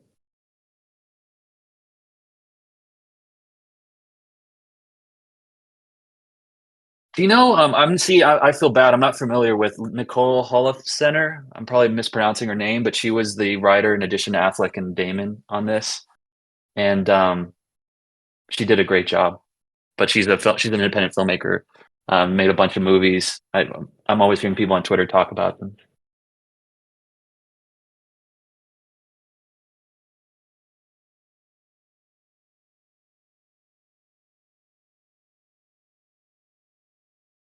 An imbalance of the four humors. Yes. Yeah, when are we bringing back the humors? Come on. There's just I always think of I haven't seen the entire series of Mad Men, but I'll always remember that scene in the pilot episode with the gynecologist smoking a cigarette while he's having this slut shaming conversation with Peggy Olson, and it just that was just such a kind of like cut me to the bone like glimpse into like the world of depraved male doctors, and so this kind of like this character seems like a forerunner to somebody like that, where I guess I don't think he's he's doing his depraved. I best, think he's but just like he's a man of his time, very yeah, much. doesn't know what the fuck he's talking about. Yeah, yeah, but I mean, yeah, not depraved. Maybe that's going Which a is little like far. in as much as like basically no one did. Like Right. a lot of this knowledge was well, if it wasn't like religiously discouraged, it was often just fucking straight up lost. And people, they never fucking read Aristotle. So it's like, okay, well, what do I mean, or if you do read Aristotle, like you have no insight into like what his his rigorous thing is, and you take him as dogma, right? So you don't take the method of empirical observation. You just take, oh, Aristotle said that ants have 6 legs, and I guess they do. um, I just watched the show Rome, and the doctor recommends in one scene that like, have you tried sacrificing a chicken to Venus? Stuff like that. Kill an animal over it. You'll feel better. Yeah, I gotta say, even in all my occult wanderings, I'm not a huge fan of animal sacrifice. It's just not good. If you if you use death to attain an aim, then you're inviting death to meet whatever aim you're trying to go for. It's just not you're. You, I don't know. I mean, I know it's a part of like some people's religious practice, so like no judgment there. But like personally, I would rather not be killing things. Yeah, I mean, I think in general for me, it's add rather than subtract. It's a better policy. Yes, yeah, 100%. Although, like saying all that, like I'm fully like it's hard to not be aware of the hypocrisy of like, well, you eat meat and you all do all this kind of stuff. Yeah, And to be that's a big frank, one. Yeah. like it is like such an immature thing in as much as I don't want to experience death in front of my face. So, the casual first worldism, folks. Man, With I his love, with yeah. his beret, he kind of looks like that famous portrait of Da Vinci. Kind of looks like him. Yeah, yeah, that's a good point. I hadn't thought of that, but and see that's an important moment is that she doesn't even prompt the observation that Legree is handsome. I think her friend comments that he's handsome and she kind of like agrees more or less passively. But then Yeah, that becomes like a big part of the trial later, right? Is that well no, you thought he was hot, so you must have wanted it and yeah, all that nonsense. yeah. And see she's trying to I think she got the dress for herself, right? But then also, is trying to look nice for her husband. And first things he does is just smash her about it. Yeah. Granted, he just killed like 20 dudes, so Yeah, it's probably what I not will feeling say the is best. like what I will say is like like obviously not excusable in his circumstance, but I can't understand like all right, I've like been, however bajillion many miles from home. And I finally get here, I'm just like, I just want to sit down. Fuck. Like you're riding that horse. That's my reaction. Um, but yeah, obviously he's trying to like be prudish and essentially enforce like, the the sexual mores onto her and just being like, oh, how dare you show those mounds of flesh on your chest? Which, unfortunately still happens today. Yeah. I love that earlier moment when she's washing his feet by the fireplace, and then we see and they're just these mangled, like, I mean, as they would have to be, Yeah. right? Just marching in those boots for miles and miles. Like the wear and tear that's visited upon the bodies, like I think gets glossed over so often in films. Like whenever you can get those details, those like lived in details, I think it's Yeah, really you don't get to be the yeah, kind of person that he is and then not have calluses on your hands. right. When I was a kid, it's funny. I used to just wear one pair of like basketball shoes, like tennis shoes, and just wear them until they were falling off my feet. Basically, I didn't realize until like probably too late in life. Like, no, you can have multiple pairs of shoes, and like you can switch between Oh them. no, And oh no, Pat, Pat, you are a special creature. I'm just gonna say that right now. I You poor know, thing. No, I totally understand that. I think everyone has something like that. yeah, I'm outing myself as being but You're I outing love my yourself more as a than one pair of barbarian. shoes now. Right. You just come to your house. I'm like, hey Pat, got another pair of shoes for you. Oh my god, yeah. I also used to buy because when I was growing up, I was growing so fast that I would always buy shoes that were two sizes bigger than me because by the time I got done using them, I'd be grown into them. And then when I stopped growing, I was buying shoes that were two sizes ahead Oh, for a dude, little don't do while. that. Oh, you poor son of a bitch. Jesus, man. Yeah. Your Long parents time didn't ago show though, you don't nothing, worry. did they? They were just like, you know what? No. We're gonna let Pat do his own thing. He's gonna figure out the world on his own. You Yeah, were, they you were were a like a little medieval maybe man. they were a little too free-spirited maybe. Yeah. Like, oh yeah, Pat, go ahead, touch that stove. Go ahead, check it out. See how it feels. Ah, it's hot. Fuck. The impossibility of life is that like we lament what wasn't there, even though there were a lot of positive things that were Well, there. Like I think, frankly yeah, though, okay, like I make fun of you. Like we always measure ourselves against some bullshit standard of normalcy that we think is supposed to be what we should have been or whatever. When the yeah. reality is, you only ever realize that stuff when someone points it out to you. So it's like you couldn't have done anything otherwise, right? And you didn't have the fucking wherewithal, the knowledge, or the expectation. So not to say that you can't ever regret over some things, but it's like again, you can't be blamed for touching the stove if no one tells you that the stove gets hot. Well, that is a level of compassion that I have come to only self-compassion I've come to only lately. But I'm glad I'm getting there somewhat. I didn't Yeah, know no better. that's yeah, yeah. You got to be generous with yourself. Not like Legree though, and be generous Oh with yeah, his fuck worst him. impulses. Yeah, I love this little like Billy Bush like sidekick that he has. Like I just feel like all of these abusers, or I yeah, shouldn't like say the all, but like shitty, the jerk off wingman. Yeah, yeah, who like takes like perverse pleasure somewhat. It's like somehow he's like living vicariously through the guy who does the thing. And so yeah, I like in this perspective on the rape that the little bit that they add is that like Legree is chuckling as he's saying these things. Like there's like these little moments that undercut the sincerity that we saw in the last depiction of it that I think are really it's really good. Seeing it through her eyes. well, he's relishing his power, right? That's what it is. It Yeah. becomes a thing where it's like, all right, this is my domain now, and like I'm going to do with you what I will. This all this disgusting shit. Hmm.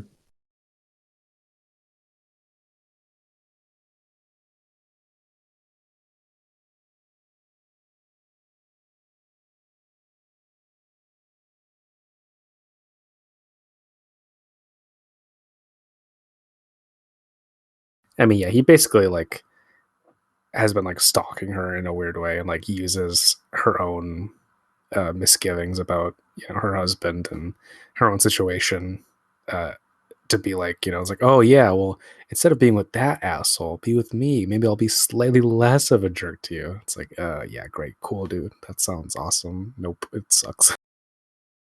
Well, it's just incredible, like the hubris of that him thinking he could do this. This is like such a like it's kind of like an obscene, like I mean, invasive in a Yeah, thousand frankly, ways. Yeah. I just don't understand people who act like this. I just like people today still act like this. I'm like, where the fuck? Like, did your parents teach you nothing? And frankly, probably not, right? Like, there's a lot of people who just get raised with fucking no values, no definition of like what polite behavior is or what is or isn't, whatever. And there's no, like, it's like this isn't an extreme circumstance for him. He makes this happen, right?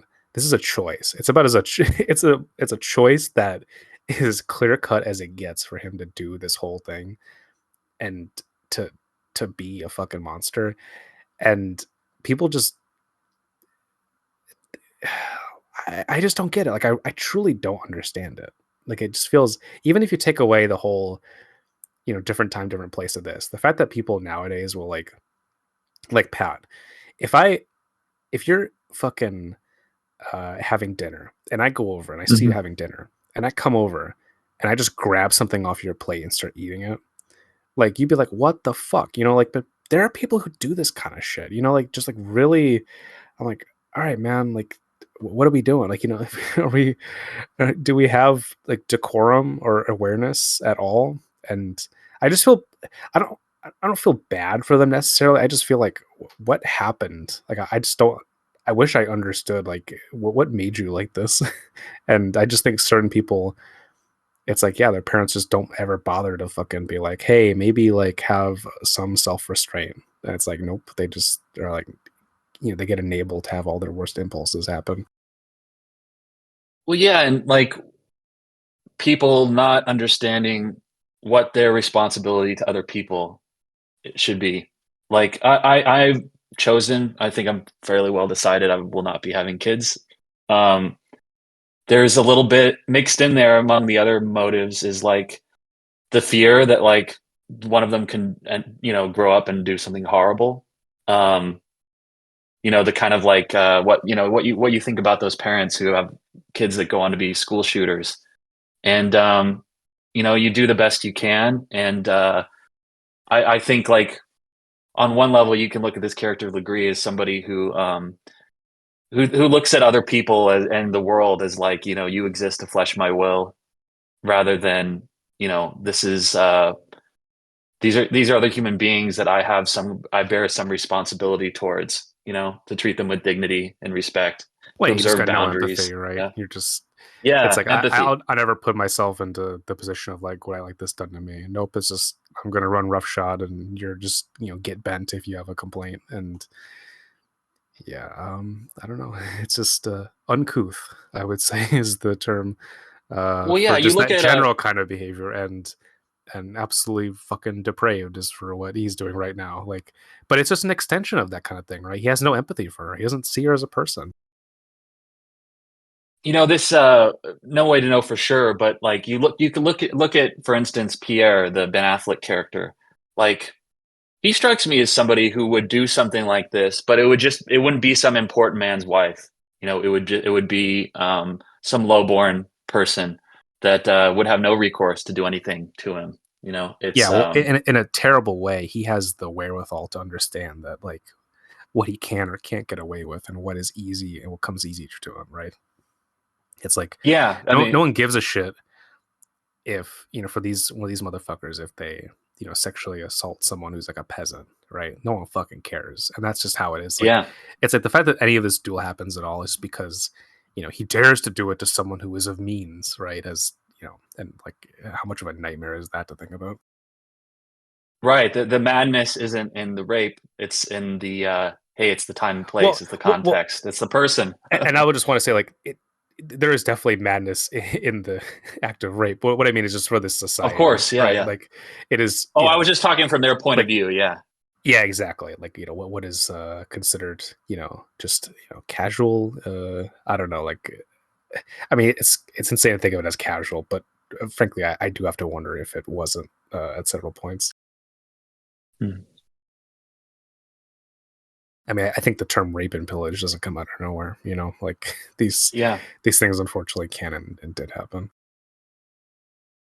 I suppose like the Girl with the Dragon Tattoo remake is a film, like a big movie I saw close to this one, where there's like a very brutal rape sequence, and similarly like the aftermath of the act where you see the bruises and kind of like the kind of like pain that's lingered upon afterwards. Like basically it's not just the act, but it's the climbing out of the act, and it's the kind of like physical healing and the mental toll afterwards that like is part of the indignity of it, and important to show, I think.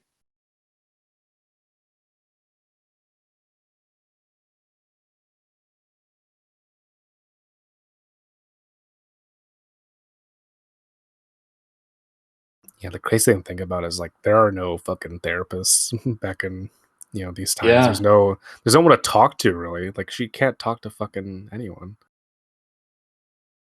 yeah. I mean, like I'm pretty highly therapized. I see therapists, and I think just I'm just saying like friends, right? It's like she's so isolated in this. yeah, Like but who's she's but the gonna act talk of to? right, just being able to talk through your experience with another human being, and there being like as safe a place as possible to do that, like beyond just like whatever kind of sophisticated advice gets thrown your way, just kind of like the being a safe place to talk through your experience with another. I think that's the essence of why it helps, or how it helps. And yeah, she's got literally no one.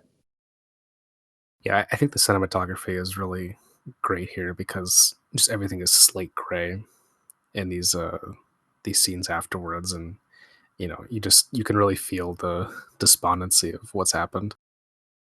Right, there's something about it being that gray and overcast and ugly in the weather that just almost seems like it's like you're being taunted to have an interior experience this dark, but then to be kind of swallowed up in this like, this gray haze. I mean, I just remember when I've had been going through shit and it's like overcast and muggy like that, it's there's just something feels hateful about the weather during those times.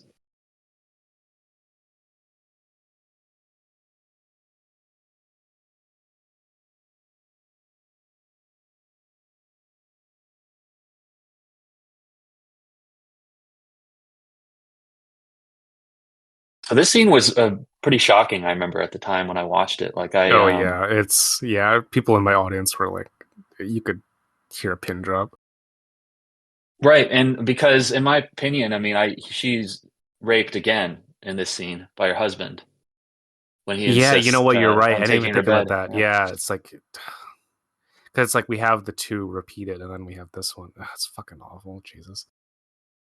right, because that's another thing, right? Is that like consent in those times, particularly, Well, it didn't if you're exist. married, yeah, it did not exist. Yeah.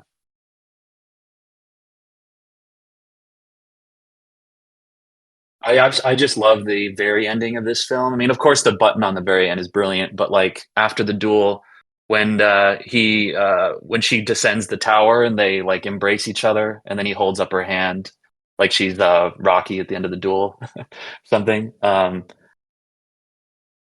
like yeah, I love that going into the duel. She of course she bears this child, and then she has kind of like her last few words with her husband, where she says they kind of burn the bridge for good. And yeah, the seeds for that are sown right here. Yeah, the way that Damon is lit here is so threatening. Like it's just really excellent stuff from Darius Wolski. Like it just you feel like the menace, just his face covered in shadow and like illuminated by this halo of red. Oof. Yeah, you mentioned when I talked about us potentially doing this, you know, you talked about your admiration for the film, but also that it was kind of a tough sit at times, or it wasn't. It's not nearly the rousing adventure that like Kingdom of Heaven is, for example. And I mean, it's because of moments like this. I think it's about um, some of the kind of like dark heart of masculinity.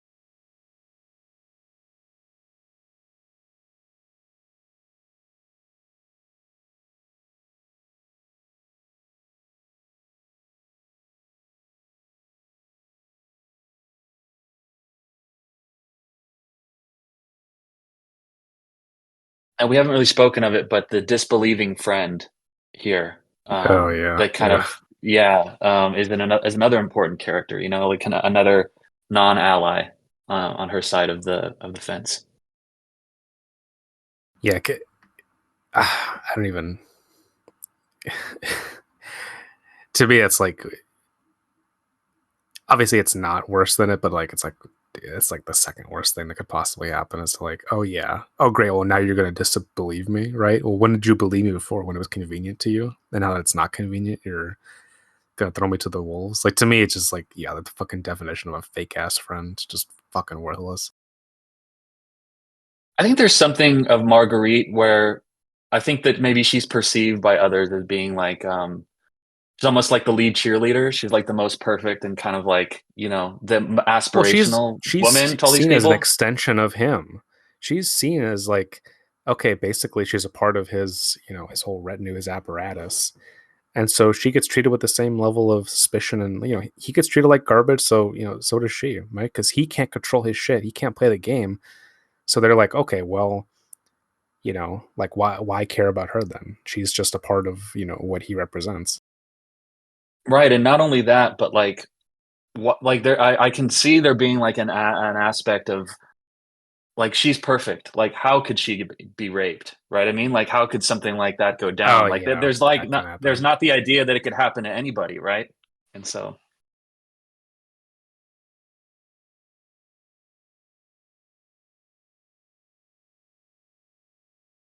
I mean, this is just such an exciting script to be able to act out. Like it's a really a special film. Like the opportunity in it. I feel like it'll only grow in esteem as the years pass. Yeah, yeah, no, I very much agree.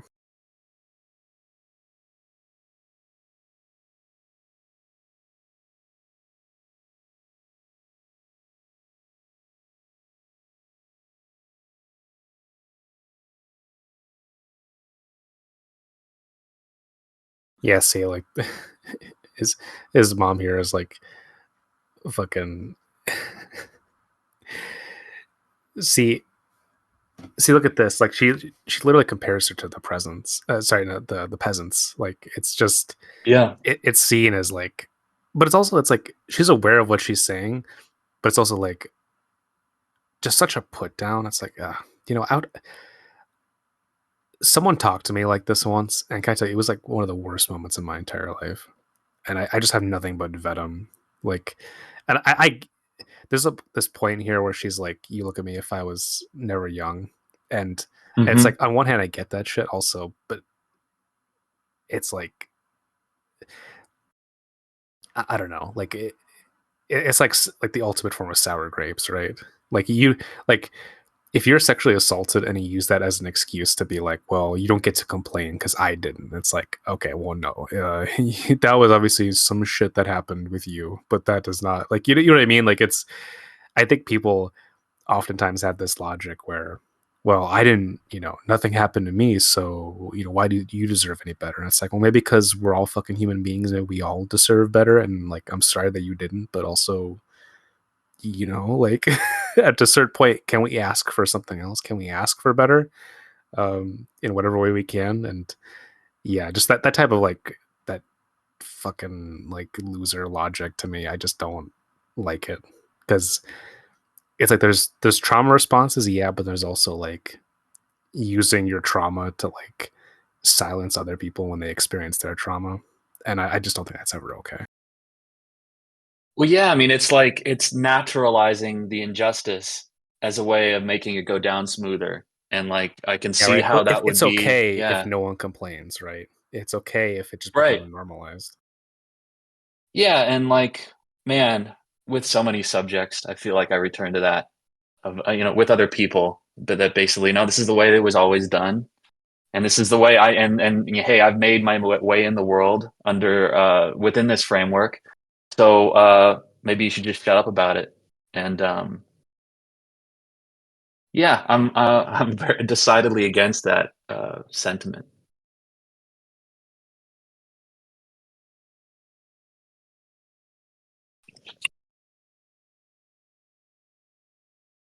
See, that's what I'm talking about, though. Like, I feel like the whole legal apparatus is simply an extension of like this like church hierarchy of like testing your faith and testing your character and all this. And I'm like, I don't know. To me, it just becomes, it's like, who are these people to fucking like judge her or evaluate her in any capacity? And like Yeah, her well, her it's like the fact that she survives any of this is simply like fucking luck. Like that's all it is. It just comes down to like the fact that like basically that her husband was a better fighter than Legree, and it's like, well, that's what truth rests on. It's like, well, why fucking have all this nonsense about whatever, right? But it, you know, yeah, it just to me, it's just like institutional madness. well, yeah, I mean, you got right Anita Hill, like right for the liberal flavor, and then the Republican flavor, you get Brett Kavanaugh, where you just get this woman who's grilled by a bunch of men. Are you sure you didn't misremember it, or are you To me, sure like, you're there's just not? nothing more insulting about that. Like, I just don't see the point in any of it. I'm like, look, like going back to what we said earlier, if some shit went down, look, let's fucking like have a confrontation happening because anything less than that is insulting. I just think I think it's insulting to victims. To have to go over that stuff again, I have to wonder, like, you know, are they really just going to be satisfied with someone being in jail? Frankly, I don't know. Like, what would I be? Not really.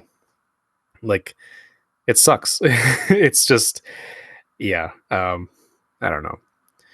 But yeah, like this whole thing is like, yeah, she would literally just be fucking killed if they were just like, oh, well, I guess your witness was false. Like, no, like, and that's like nowadays we just, it's not really that different, Like, is prison uh any better than death? I wouldn't say so. Like, I think it's worse. I think we've developed like No, it's worse, a more like experientially harsh methods of punishment. yeah. Well, I mean, I think that at least as far as I can tell, putting people in boxes, or in cages, it doesn't really seem to be an ameliorative.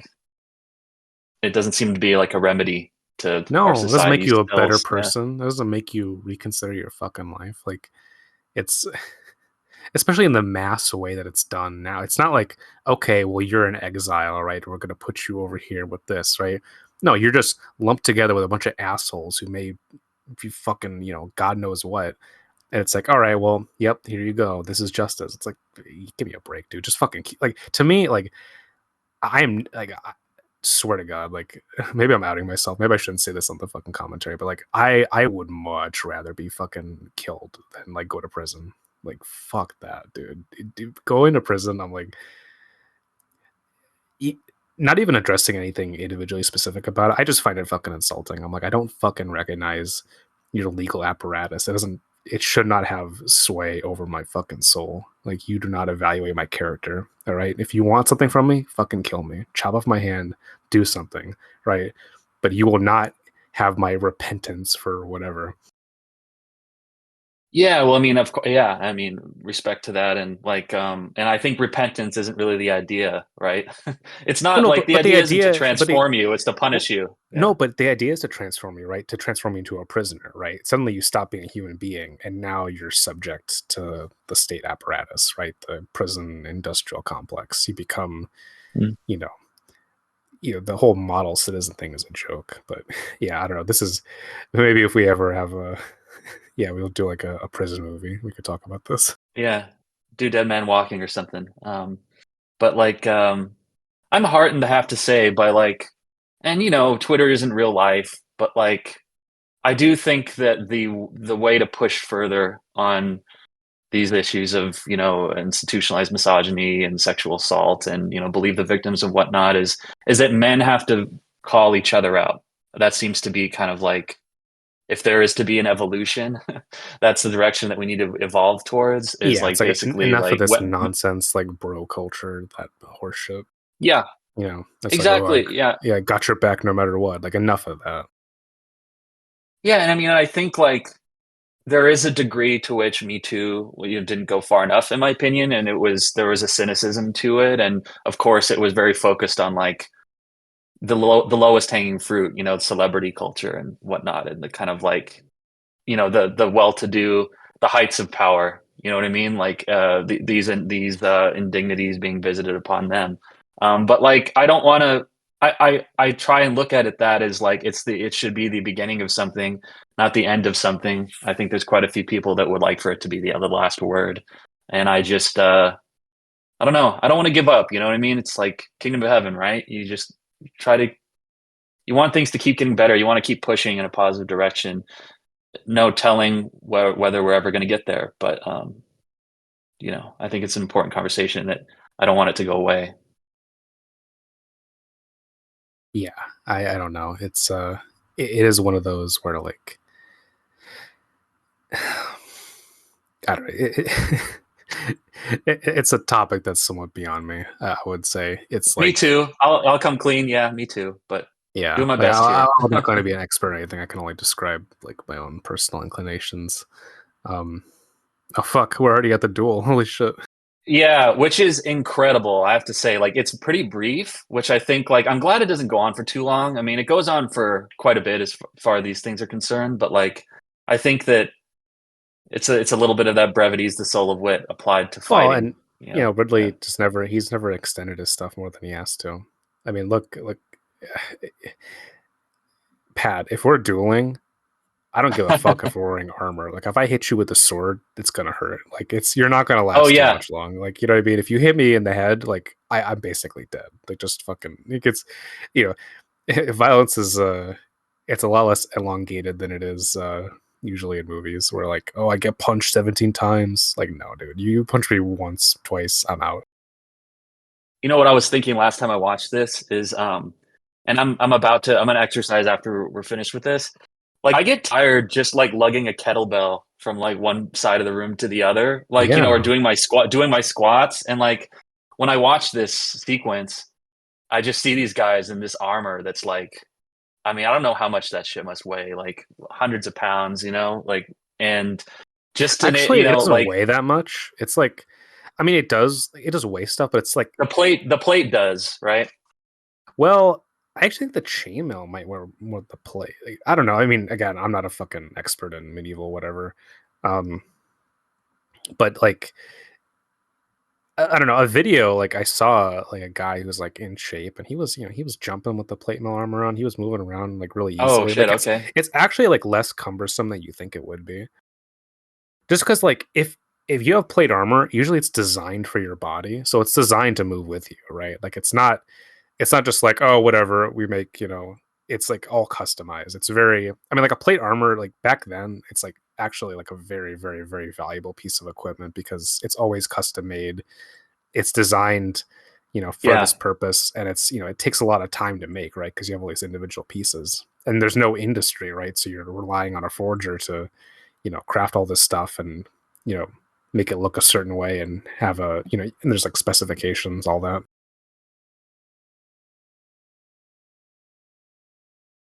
Yeah, the initial jousting, they do I think like two or three passes. Yeah, you really just feel that weight and like the rodeo from our nightmares.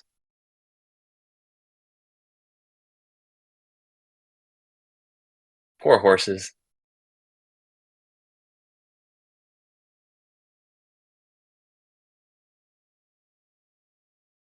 Horse stunts. See, I got really into that Michael Mann, David Milch HBO show Luck, where there were some horse deaths in the filming of it.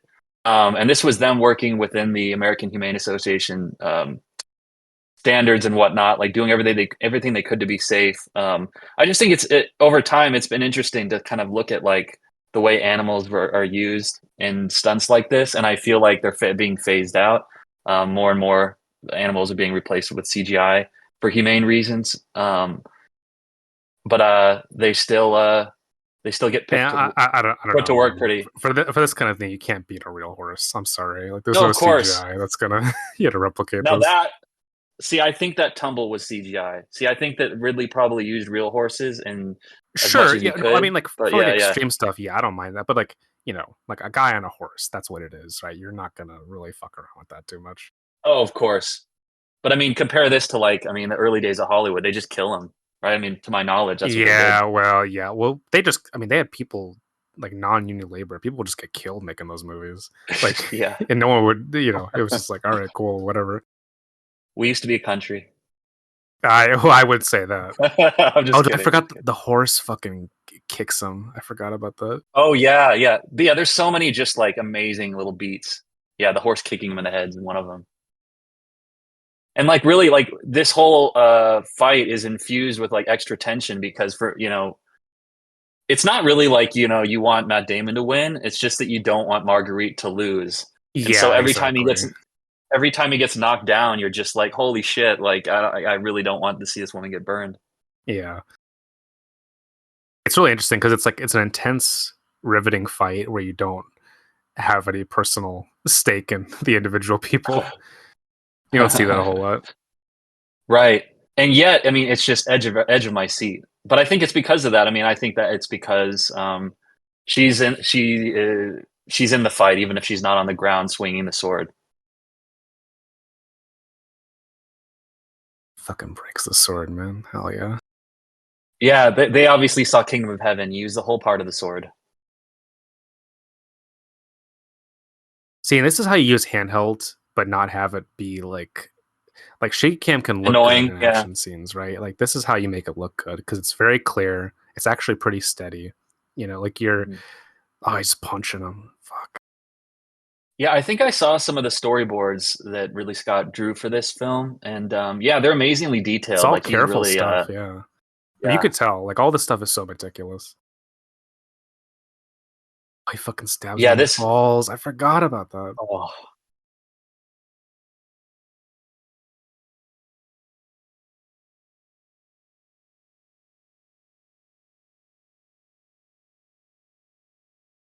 oof. Yeah, now we're kind of running on like dumb guy adrenaline, where I literally have to keep moving or else I'm gonna fall. Yeah, yeah. I mean, I love action films. It's my bread and butter. This is one of the most tense, I feel like, fisticuff scenes. I mean, like I think what I would compare it to in terms of like iconic fight scenes is the bathhouse scene in Eastern Promises, which was just so ugly and so intense Well, and yeah, this like is there's no varnished here. It's just two dudes in metal beating the shit out of each other. yeah, I mean, but I think I would put this on that level of like, sophistry and brutality. I think they're really peerless.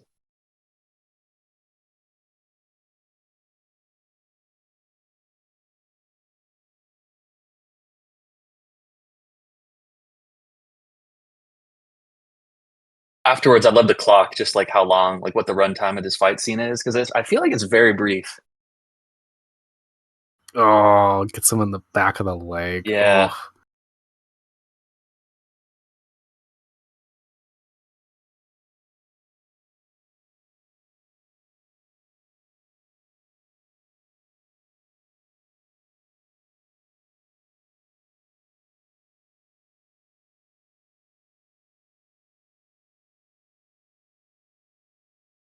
here's the thing, right? You get up close, dude. That if you get in the right spot, like there's no armor that's gonna protect you from even the tiniest knife. Yeah. I like too, like there's a sensation in this moment of like you could even smell like the breath of the other guy. Like you're just so in close to that grossness. Yeah, yeah. Yeah, and of course his final protestation is with his dying breath, this piece of shit's just trying to rewrite reality. Yeah, well, it's almost like he's denying him satisfaction, right? Even like the idea that Yeah. I could confess to something, like you're not even gonna get that from me. That's a great point. I hadn't thought of it that way. That part of it too is like, yeah, he's like, I may be losing, but I'm not really losing. Because yeah, like if it didn't happen, right, then what's this all for? The Yeah, guy's about to exactly. say. Well, also, you're gonna leave someone in doubt for the rest of your life. Right. He's a peach. Oh yeah. so, so metal. Oh, it's I forgot he fucking like Oh, puts that his leg reaction's into great. it. Oh, I want to get a screen capture of just that subtitle, like parentheses, women crying. well, the guy who just Gasping goes weekly. yes. Yeah. That's Guy from Kingdom of Heaven. Mm-hmm. Oh, getting stabbed in the mouth. Yeah. It's not easy, folks. It's hard to be a but evil knight. Just get hit in the mouth. Yeah, there's a lot of important stuff in there. Don't want to get stabbed. Yeah, important stuff like my tongue that I use for talking. Yeah. And eating Sour Patch Kids. Yeah, I don't eat those. That's some kid Oh, snacks. no. Now, you mentioned the music as being pretty minimal in this film. Like, I do love the this piece of music that comes in at the end, that kind of Yeah, plays well, them it's out. like Ridley selectively deploys it when it's necessary, I think. Yeah, and it's very like the tone of the music is very much like I don't know, like I just love movies that commit to like to just showing like a there's like a barbaric atmosphere, like a barbaric organizing principle to the place, and like they're just going to show it like without distortion, for like the um for like the demonic situation that it is. And yeah, and there's just something sorrowful in the music that plays them out, that like something of everybody's humanity is being lost in all this. Yeah, yeah, I think that's a good way to put it.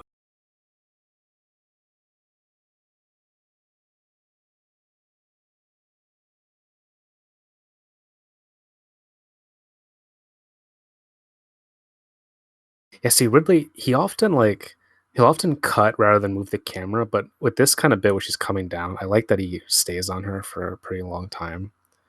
Like his style is such that when he does kind of have these longer tracking shots, I think they become really poignant and interesting in the context of the movie.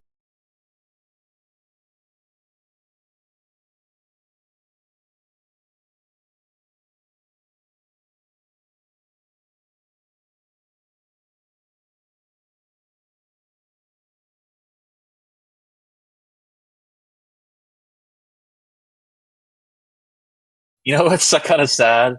Just watching that is like that's kind of the best he can do.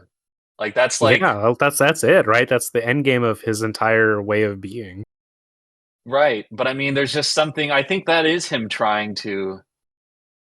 That's like that's as much as he can like. That's as much dignity and humanity as he can assign her, Yeah, is to just raise her fist like Rocky at the end of the fight. And then of course they're riding separately, and they probably won't like exchange more than two words to each other dude, for the rest of their lives. yeah, dude.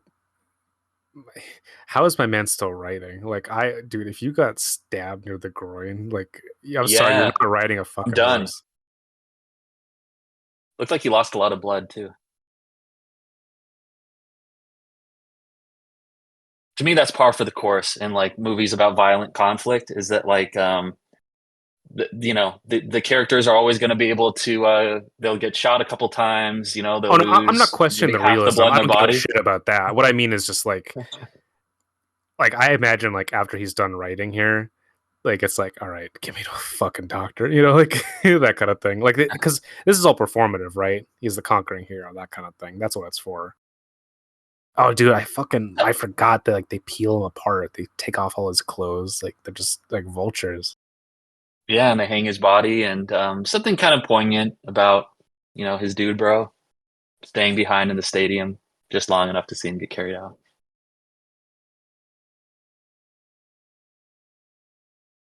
So Pat, when you and I do this, not after, of course, a situation of sexual assault, but when we just have a duel, right? Because we're friends and we love to fight each other. Yeah, of Um, course. yeah, when someone has to drag your ass out of the dueling arena, um, like what do you think you'll be remembered for?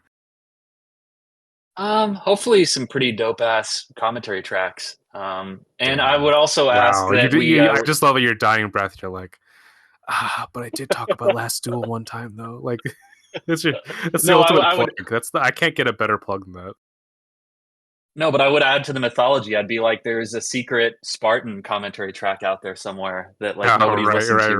right. But it's actually the best one. And It's but somewhere on no, my computer. we have to do katanas though. That would be my preference if we were dueling. What, like Highlander? Oh, are those katanas or like are those like Well, in the Scottish movie, broadswords? well, Oh, it's okay. both. But yeah, in the movie, like the big fight at the end, like yeah, he's got the katana. Okay, now when I saw this in the theater, this little moment that closes the movie, I just love. I just wonder. I mean, What's the my first time nerd in the movie you brain. It's get like, green? yeah, exactly, right. And but like, whose idea the scene was? Like, I just love that it closes on her watching her little boy, and like you see this kind of shadow fall over her of like, oh my god, well, what is he going to be like the type of man that is like every single man I've ever met, or is he going to be different? Yeah, yeah. They all pick their noses. And then there's that wonderful title card that closes.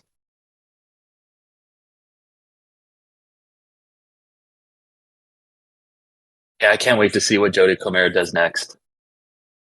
Yeah, I don't know what she's doing next. Let me see. I'll have to check. So Jean de Carouge. I love that. She spent 30 years living in prosperity and happiness. She never remarried. Hold on, wait. Bless her. She in Rise of Skywalker, she was Rey's mother. What the fuck? Really? What a bunch of nonsense. Okay, Well, there's this. I'm still not going to rewatch that ever. So nice let's try, see. So in IMDb. this, she was in the same year she was in Free Guy as well. Who could forget Free Guy? Answer Um, everybody. Yeah. what is it? Oh, she's in the Bike Riders, which is a movie that's Oh, I'm. coming out. I think it's Yeah, debuting at that some looks cool. festivals this year. Arthur Max was the production designer for this film. So kudos to him. Oh yeah, he's on. I think he's on almost all Ridley's movies. Yeah, just brilliant stuff. Let's I'm see. sad that Yeah, he's the production yeah. designer for Seven, Martian, Gladiator, Prometheus, American Gangster, and Napoleon, of course. There you go. I was just gonna say I'm just sad that like I just thought for a second like Ridley Scott's getting so old, Scorsese's getting so old. Like it's just gonna be so sad for me anyway when they're not around anymore to make these things. Yeah, well, thankfully, I mean, Ridley is working as much as he ever is. Again, I think with all these, they're gonna die with a camera in their hand. Like it's, you're gonna hear like, oh, Ridley Scott's last film uncompleted, or whatever. Like, you know, I mean, what else are these guys gonna do? Like, what else is Scorsese gonna do? Right? That there's nothing else. But I mean, I know like obviously he has a life, he has a film. Like I get that, but he's not like Tarantino. He's not gonna be like, oh, let me go fucking be on a podcast. No, that's just lame. He's like, no, I'm making a movie. It's happening.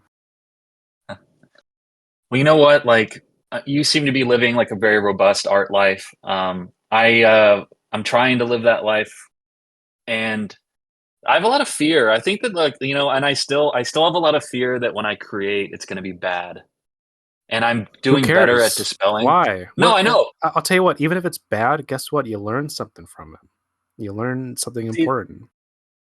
that is the truth. That is the exact truth right there. But like I that is a it's a notion. The kind of doubting voice is something it's been strong in me, and but I've been able to dispel it over time, and I think it's progress rather than perfection.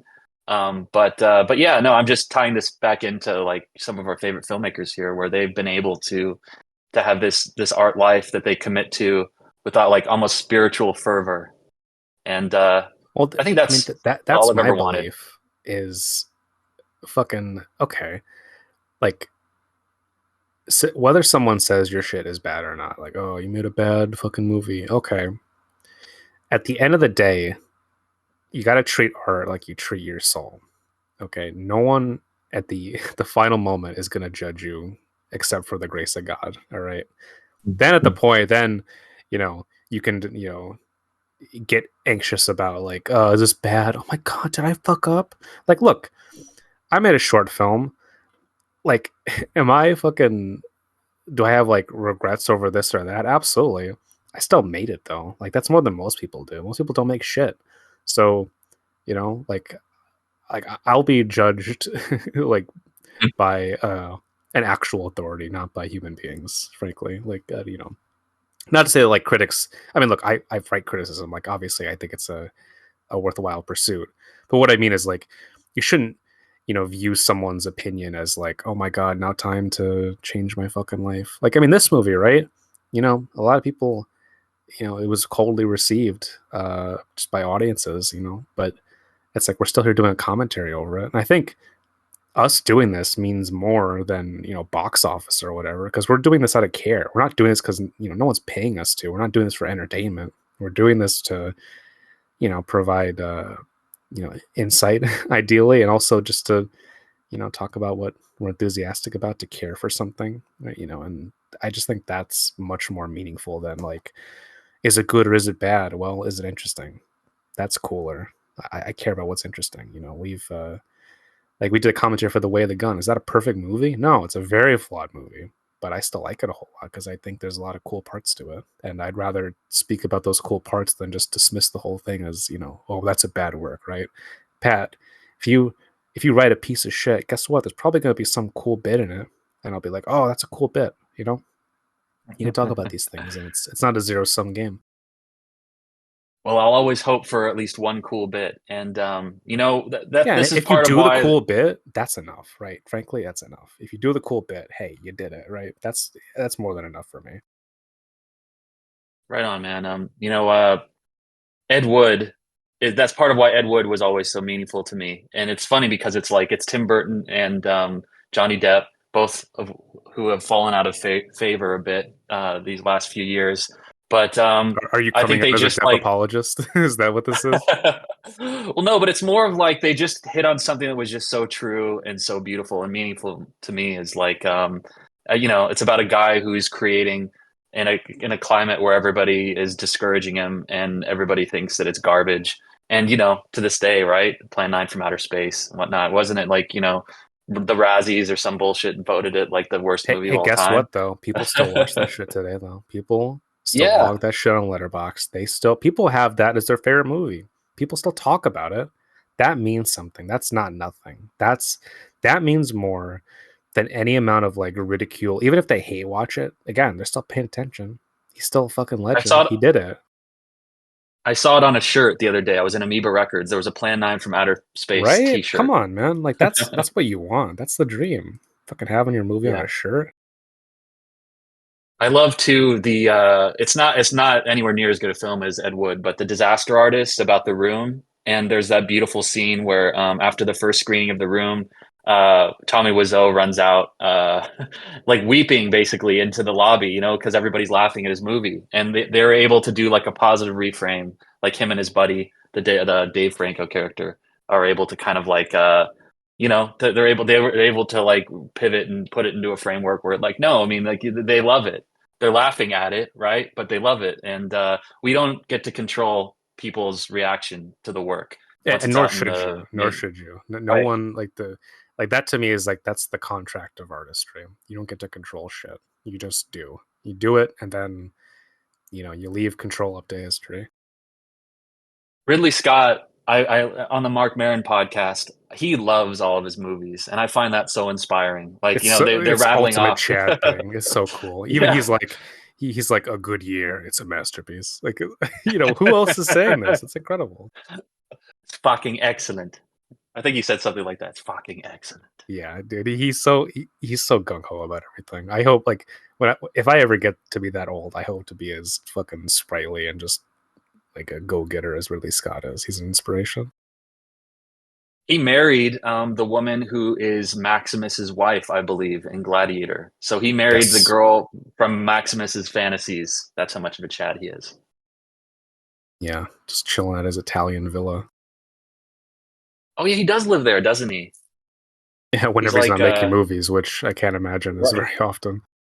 Yeah, he takes like he takes a weekend every now and then.